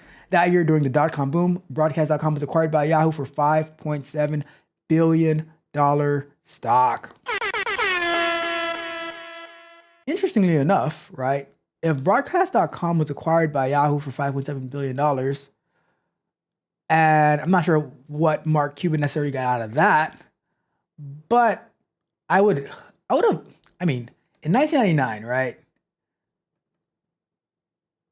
is it unreasonable to say that Mark Cuban should have had a much, much bigger net worth if currently his net worth is $5.7 billion? If it was acquired in 1999 for $5.7 billion, am I off to think that his net worth should be a lot higher than that? I don't know, right? It says the Guinness Book of Records credits Cuban with the largest single e-commerce transaction after purchasing a Gulfstream V-Jet for $40 million over the internet in October 1999. Yahoo's costly purchase of Broadcast.com is now regarded as one of the worst internet acquisitions of all time. Shout out to Yahoo. They gave Mark Cuban the bag. Broadcast.com and Yahoo's other broadcasting services were discontinued within a few years after the acquisition. Cuban has repeatedly described himself as very lucky to have sold the company before the dot-com bubble burst. However, he also emphasized that he hedged against the Yahoo shares he received from the sale and would have lost most of his fortune if he had not done so. Cuban continues to work with Wagner in another venture, 2929 Entertainment, which provides vertically integrated productions and distribution of films and video. That's all I really care to read about. All right, so let's get to it. We're going to wrap it up for today. Let's see. All right, let me check the chat and then we'll get out of here. All right, let me check the chat. We'll get out of here. So, let's see.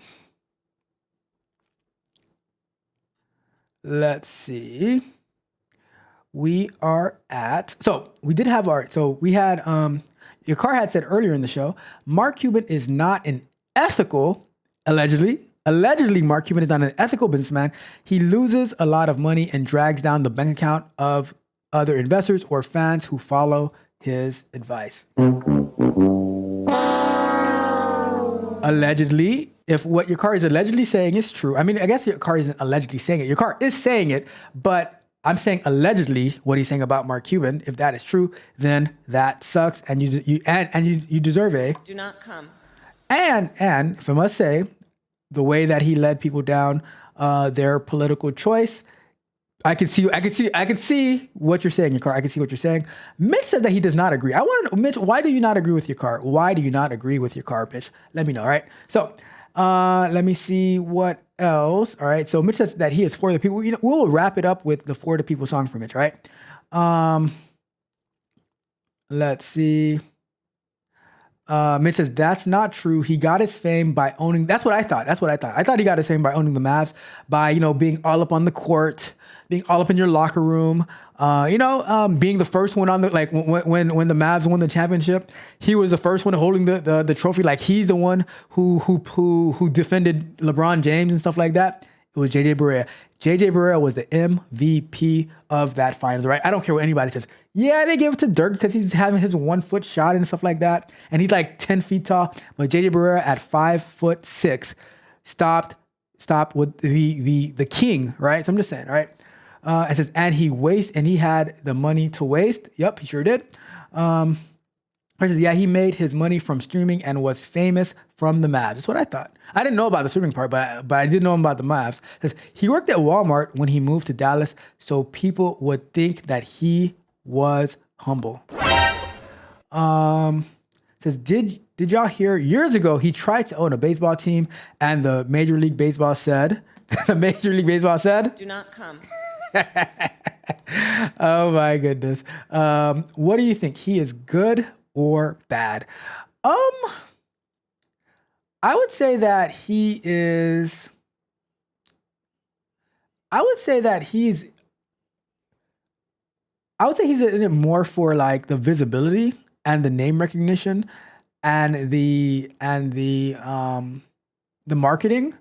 But if what he blew up on failed a few months after he sold it, and I can't tell you that I know Mark Cuban for anything other than his owning the Mavs, right? To me, he's just a Mavs owner, and a disgruntled political, because basically what I understand is he wanted to offer business advice to the Trump administration in the first time, and they told him, do not come. And I'm a knucklehead at times. And he got in his feelings, and so that's why he gets like all crazy and stuff when it comes to politics. But I don't know, would I take advice from, if I had to choose between Kevin O'Leary and Mark Cuban to take advice from, I would probably go with Kevin O'Leary, right? Because when I hear Kevin O'Leary talk, he talks about data centers, he talks about tech, he talks about investment, he talks about doing business with other countries.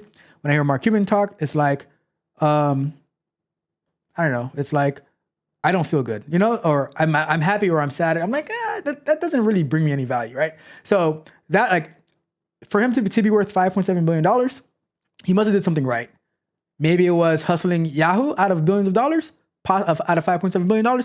But, to hustle them out of that, to hustle a major company like Yahoo out of $5.7 billion, you got to have some business acumen. All right? So you better thank a union member. It says, Cuban is for the people, that's his downfall. I don't know about that, Mitch. I don't know about that. Alexis says, good morning. Good morning to you as well, Alexis. And I don't care what Mitch says, Alexis, you are always on time for me. As long as you show up, I appreciate you. I appreciate you. Let's see. It says he sold his business and all the employees got, well, that's a good thing. For broadcast.com. It says from selling his streaming platform before they existed. It says we got Magnetar in the building. What's up, Magnetar? How are you doing today? Hopefully you're doing well. Mitch is happy. He has reinforcement. More people to hold these L's. I'm just kidding. Magnetar is my homie. Magnetar is awesome. All right. But I would say don't try to avoid agreeing with Mitch because he's normally wrong. He is normally wrong. All right.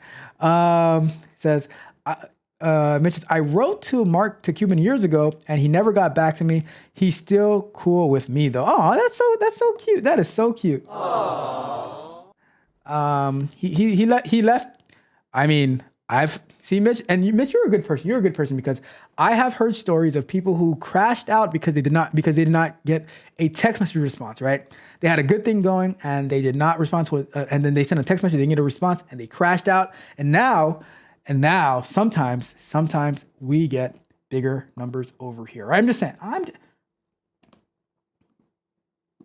just being honest. It says, I wrote to Penny Hardaway and he never got back to me.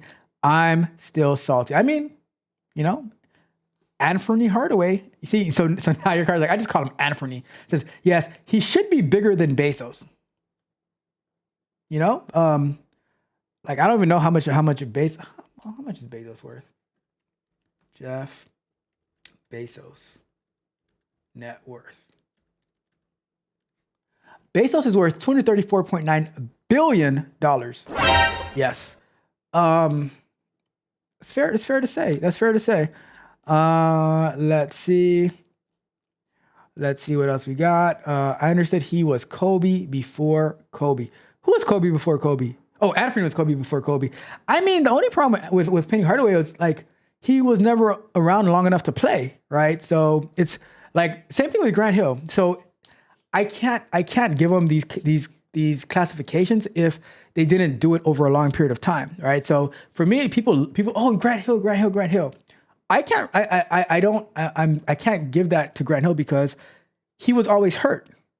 So if Penny is always hurt, if Grant Hill is always hurt, to me that goes against how good they really are, right? So I think you're like how if you're injury prone, that goes against your greatness. So you're not great. You're not great if you're injury prone, right? Let's see. We got my guy, the wealth building journey in the building. Man, wealth building journey. I had hit a word earlier today, and then your car gave me credit. I tried to say it again, and I failed.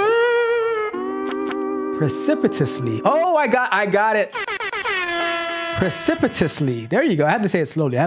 Right? Your car, you lost the pull. It says, we saw you the first. Your car is so bad. I mean, not your car. Bitch is so bad. Let me see. Jerry Jones took. Oh, that's a good point. What? All right. Why? Is it something about Dallas? Right?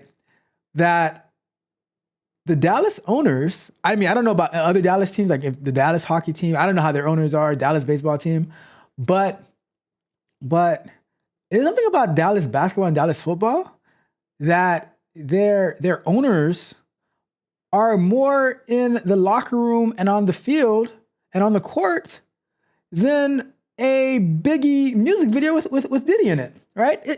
I don't know. It's like they're all over. It says it was Jason Terry. No, it was JJ Barrera that was guarding LeBron. JJ Barrera was guarding LeBron. He shut LeBron down. Him and his 5'6" self. He shut LeBron down. I also do remember. See, Jason Terry. What I remember from Jason Terry, right? I don't remember anything about him on Dallas, right? But I do remember when he was on the Celtics, and there was a steal. LeBron got the ball, and Terry tried to step up, and LeBron just dunked it over him, and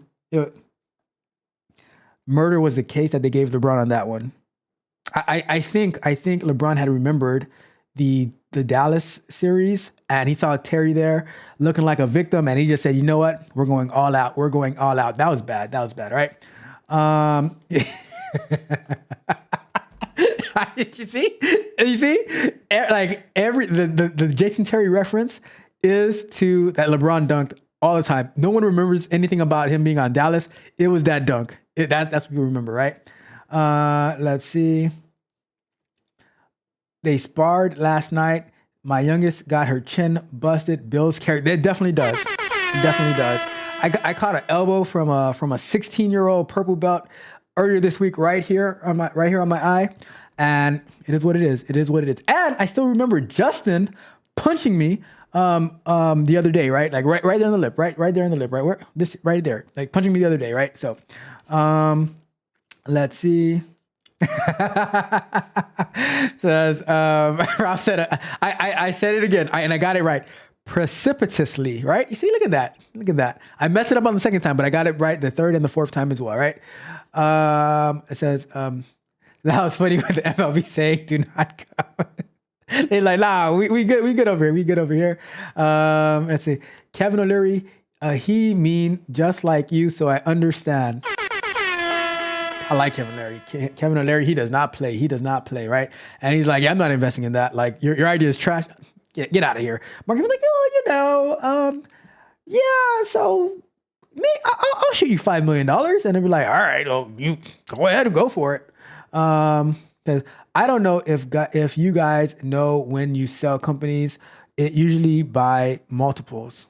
I don't know if you guys know when you sell companies, it usually by, I don't know what that means.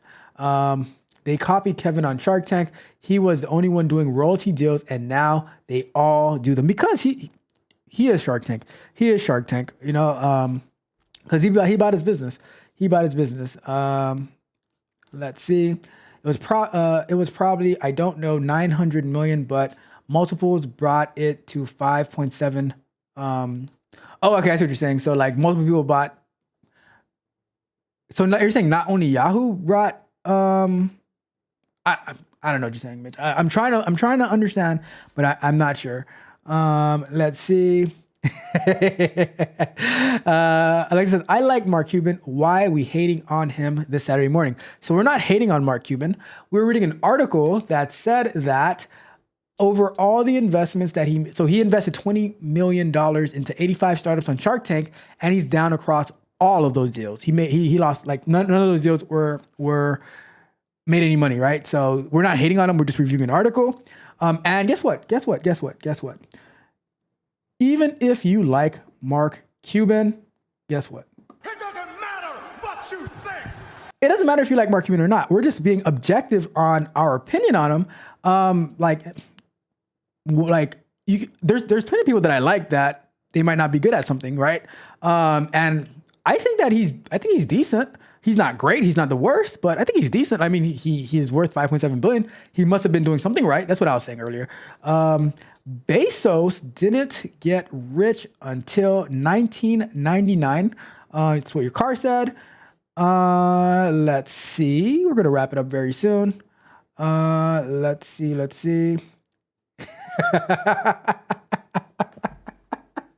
You're so bad, Mitch. You're so bad.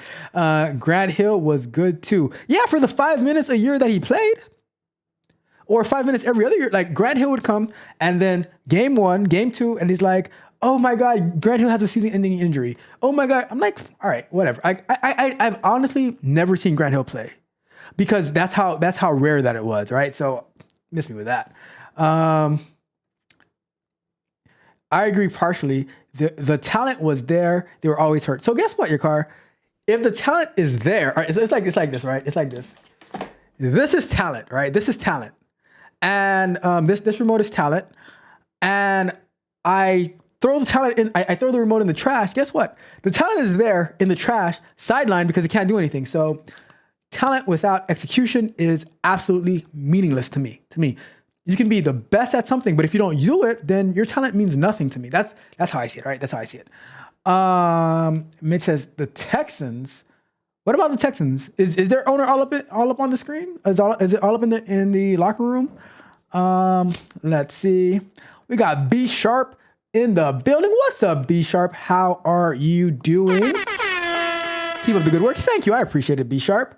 It's precipitously, yeah. Jerry Jones had the football team before there was NFL. That's why he hasn't won a championship since Jimmy Johnson. He is general manager and owner.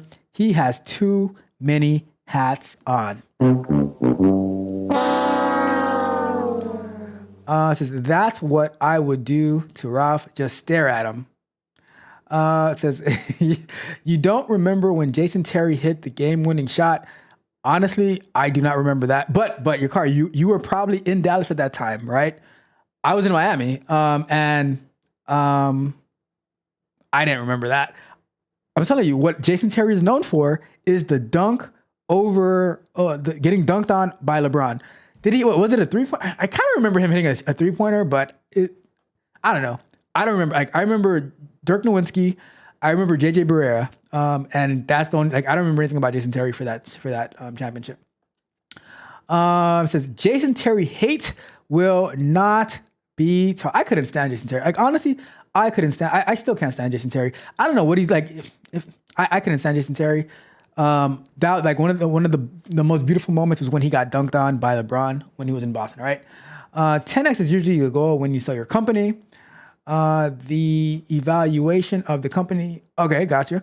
No, when you sell a company, it usually in multiples, that's what the company is worth. Gotcha.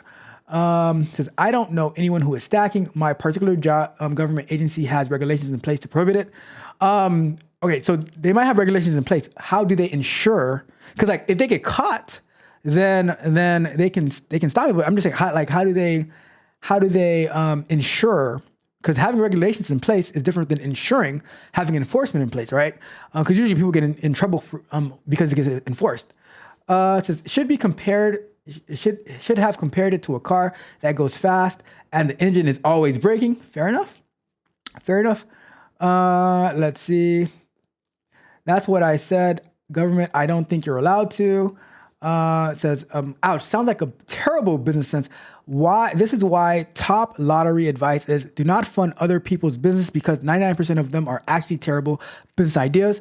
And is there another part to this? And there is less than 1% chance that anyone will find viable business, much less a unicorn, a business valued at over $1 billion. So, and what the article was saying though, to be fair to Mark Cuban, is that because he is worth 5.7 billion, 20 million is like a drop in the bucket for him. So it doesn't really cost him much to do that. But fair enough. But I do agree with you, what you're saying, the wealth building journey. Even if I was worth like $1 trillion, right? I'm not going to be wasting 20 million on bad ideas. So I'm just saying that. Let's see. It says,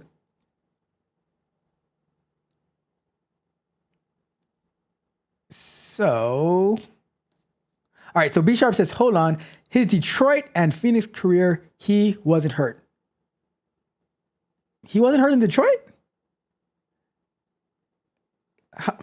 I mean, but when he played in Phoenix, he was like 1,000 years old. I don't know. If he like, I don't know. I remember Grant Hill. Whenever it was like, oh, Grant Hill. Oh, he's hurt. Let me pull up Grant Hill. Oh, hold on. See, how are you making me pull up Grant Hill? Grant Hill. How long did Grant Hill play? He played 19 seasons, right? How many games did Grant Hill play? So he appeared in 82 in all. So all right. B sharp. Work with me here. Playing for Phoenix Suns in 2008-2009 season, he appeared in all 82 games for the first time in his career and averaged 12 points per game, 4.9 rebounds, and 2.3 assists maybe. So when was all right? I'm trying to end it. I'm trying to get out of here, but you guys are like Grant Hill drafted. So Grant Hill was drafted in 1994, right? Grant Hill was drafted in 1994, right? And he played in all 82 games for the first time in 2008-2009 season. Nah. Do not come. Nope. I'm not having that. I'm not having that. No way, Jose. See, now you're making me be mean to Grant Hill. See, I didn't want to do this. All right.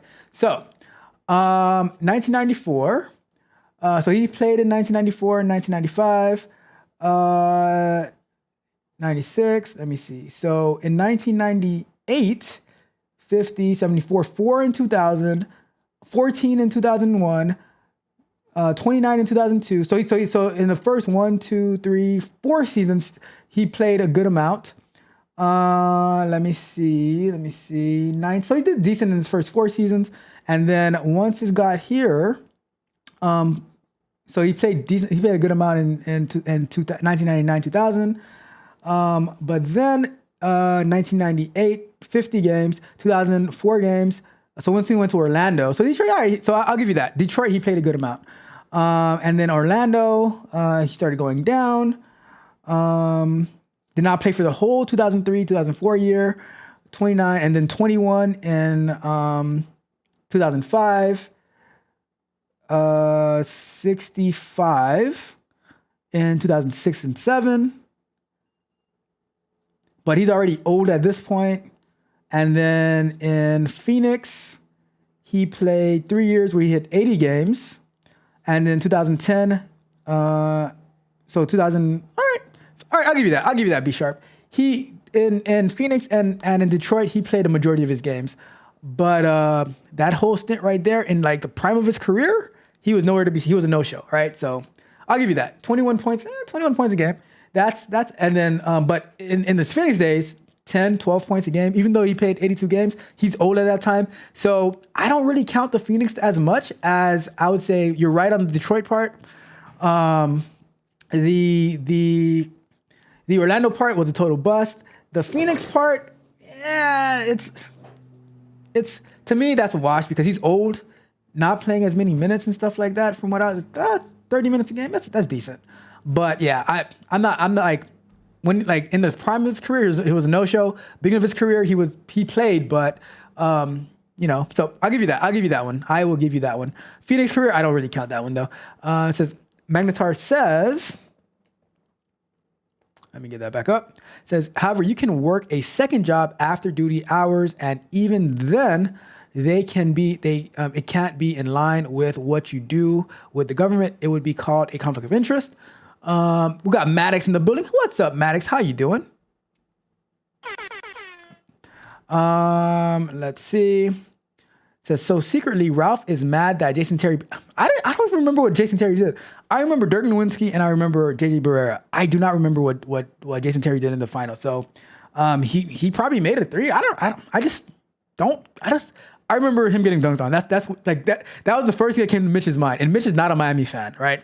And that was the first thing that came to Mitch's mind was a dunk, right? In 2022, I worked my government job by day and did forklift at night, 12-hour shift on the weekend. That's awesome. Let's see. It says Magnetar, that's trash. That's trash. This is what I was saying. Your car and Ralph, that's allowed. That I didn't say that wasn't allowed. I'm okay with that. What we're saying is we do not agree with people working the same, like working two jobs at the same time. No one said that we had any problems with people working different shifts, right? So you know what? Mitch, you get one of these. I'm a knucklehead at times. All right. I mean, no, allowed to work contract. Remember what I said about the app idea? That's how you regulate it. We should make the app and so everyone use it in corporations like background checks. That's a good idea. It says we re-up on background checks, and for me, I had to disclose everything I did so they could see if you're working a second job. If you get caught lying, it is even worse. Fair enough. Only his last Detroit year. Yeah, you're right. You're right, B Sharp. You're right on that. You're on point. Like I said, Detroit years were on point. His Orlando years were a total bust. Phoenix, it's hard for me to take the Phoenix one seriously, to be honest with you. Let me see. Although he did win Defensive Player of the Year in Phoenix? Hold on a second. No, he didn't win Defensive Player of the Year. Did he? No, he did. That's pretty cool. So he won Defensive Player of the Year. So that's pretty cool. I must say. I'll give him that. Let's see. It says, I traded a Michael Jordan card for a Grant Hill card. Worst card trade I ever made. That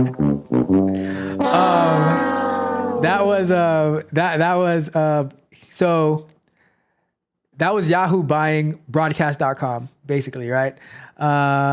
Let's see. It says, ain't nobody trying to pay a fine and risk jail time for the sake of lying about a second job that pays far less than what the government is paying. That's a fact. That is a fact. Let me see. Let's see. I personally don't see anything wrong with stacking. If they made it legal, then cool. Make your money the legal way and make as much as you can in this unforgiving economy. I'm not going to rehash what your car had said, but your car had a good point on that. Let's see. It was Michael Jordan holographic card. Grant Hill was supposed to be the new Jordan, so that's why I did it. I came home from college and my collection card mysteriously disappeared. When I was in middle school, we used to collect cards and stuff. Somebody in middle school broke into the room and stole all of my cards. Right? I was like, after that, I'm not collecting cards anymore. Forget this. I'm out. Since I know it was my mom sold it, she can lie and say that she didn't. Oh my goodness, not mom. Says, be careful, Ralph, and your car don't agree, look, I am way open to different points of views and Magnus, because I don't work for the government. Magnetar does, so I'm open to hear his thoughts. It is what it is. It is what it is. It says they both are just mean. Says, I'm from Flint and Duke fan. I watched him faithfully. Detroit destroyed his ankle. Fair. That's a good point. See, I didn't watch Detroit basketball like that. Especially in those days in Miami. There was no NBA All Access and stuff like that, or NBA League Pass. So we didn't. So it's like whenever we'd watch Miami games, but I do understand what you're saying on that. Your guy says, I remember when people thought he would be better than Jordan. He says he isn't job stacking. He's not job stacking. Facts. I'm the nice one. Sure. All right. Out of Ralph, your car. I'm the nice one. Jason Terry averaged 20 points over 12 games that finals run. Guess what? Your car. Nobody cares about Jason Terry, to be honest. Nobody cares about Jason Terry except for you, your car. And, it is what it is. It is what it is. Let's see. All right. That's everything. That is everything. All right. We're going to wrap it up. It took us some time to wrap it up, but we're going to wrap it up. And how are we going to wrap it up? We're going to wrap it up by... We're gonna wrap it up by playing Mitch's song first, right? Mitch is for the people.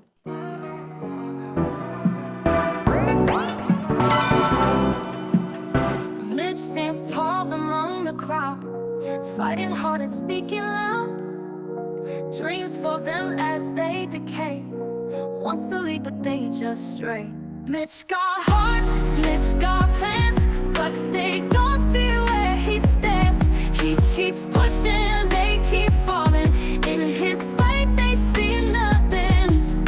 He's the guardian with the shield on this broken battlefield. With each turn, they let him down, but he won't turn back around. Mitch got heart, Mitch got plans, but they don't see where he stands. He keeps pushing, they keep falling. In his fight, they see nothing. Why can't they just open eyes, see the world through Mitch's eyes? But they wander lost and blind, leaving Mitch to stand behind. Mitch got heart, Mitch got plans, but they don't see where he stands. He keeps pushing, they keep falling. In his fight, they see nothing.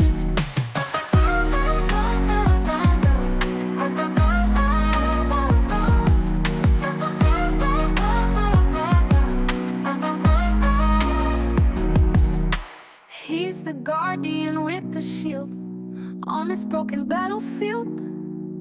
With each turn, they let him down, but he won't turn back around. Mitch got heart, Mitch got plans, but they don't see where he stands. He keeps pushing, they keep falling. In his fight, they see nothing.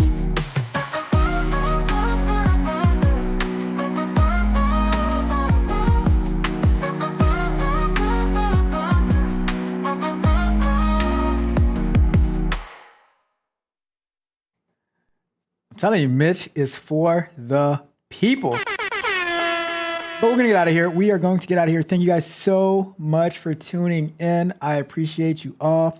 Magnetar, thanks for stopping by the Wealth Building Journey. Mitch, Yakar, Alexis, B Sharp, appreciate you all. Mitch says that he shouldn't be. Yakar says AI must die.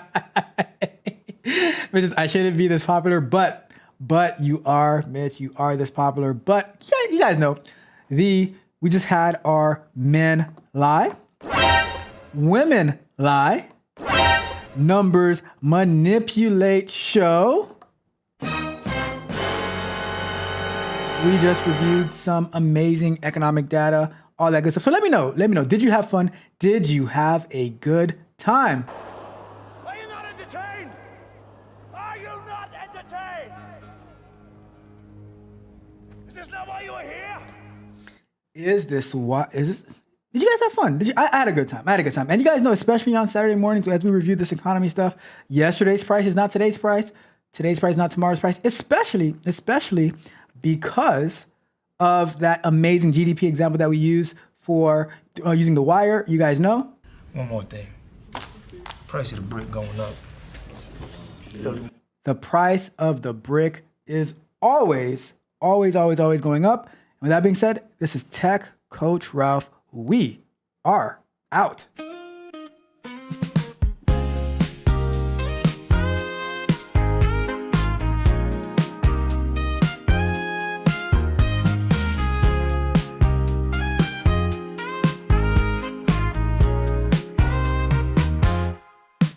Tech Coach Ralph, tough as nails, no disguise. Pushing limits, yeah, he's that kind of guy. At first it's harsh, the rules feel like chains. But trust the process, there's sunshine in the rains. He cracks the whip, but it's all in love. Results shining bright like stars above. Tech Coach Ralph, you light the way. Through sweat and tears, you help us play. With every lesson, we find our might. From morning grind to the stars at night.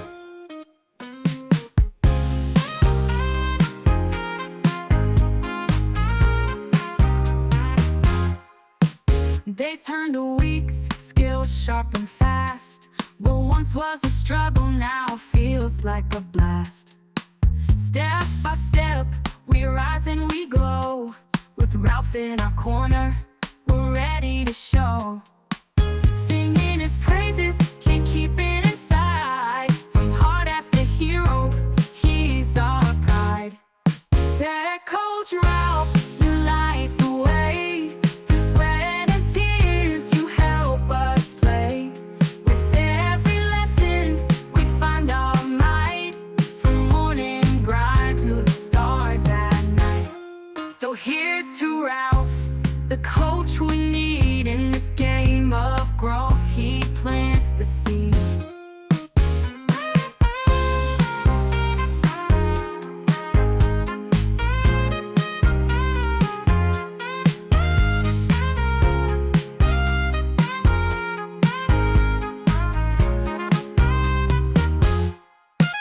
So here's to Ralph, the coach we need in this game of growth. He plants the seed.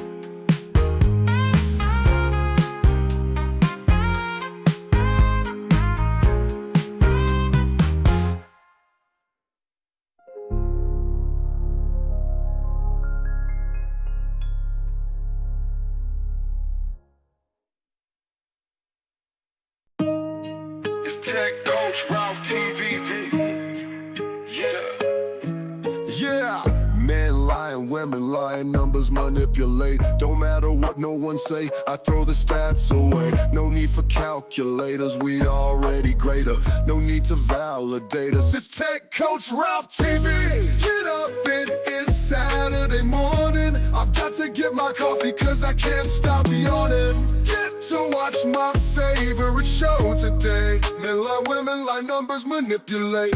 Tech Coach Ralph and Mitch and Yakar, that's how it be. Shooting galaxies from their hands, it's Tech Coach Ralph TV. You don't need to grab your remote because you'll be floating free. Don't gotta worry about negative forces, it's positivity. Get up, it is Saturday morning. I've got to get my coffee cause I can't stop yawning. Get to watch my favorite show today. Men lie, women lie, numbers manipulate. Get up, it is Saturday morning. I've got to get my coffee cause I can't stop the yawning. But I get to watch my favorite show today. Men lie, women lie, numbers manipulate.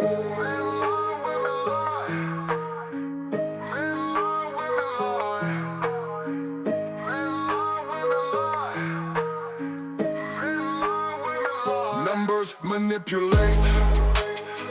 Numbers manipulate.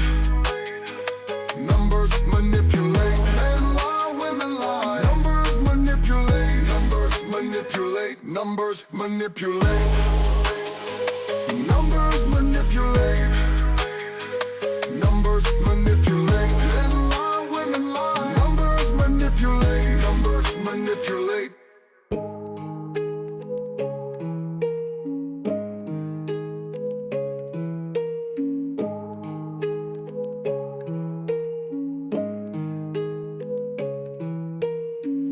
Tech Coach Ralph and Mitch and Yacht Car, that's how it be. Shooting galaxies from their hands, it's Tech Coach Ralph TV. You don't need to grab your remote because you'll be floating free. Don't gotta worry about negative forces, it's positivity. Tech Coach Ralph and Mitch and Yacht Car, that's how it be. Shooting galaxies from their hands, it's Tech Coach Ralph TV. You don't need to grab your remote because you'll be floating free. Don't gotta worry about negative forces, it's positivity. Get up, it is Saturday morning. I've got to get my coffee cause I can't stop yawning. Get to watch my favorite show today. Men lie, women lie, numbers manipulate. Yeah, number manipulate. Yeah, numbers manipulate. Yeah, numbers manipulate. Numbers manipulate. Numbers manipulate.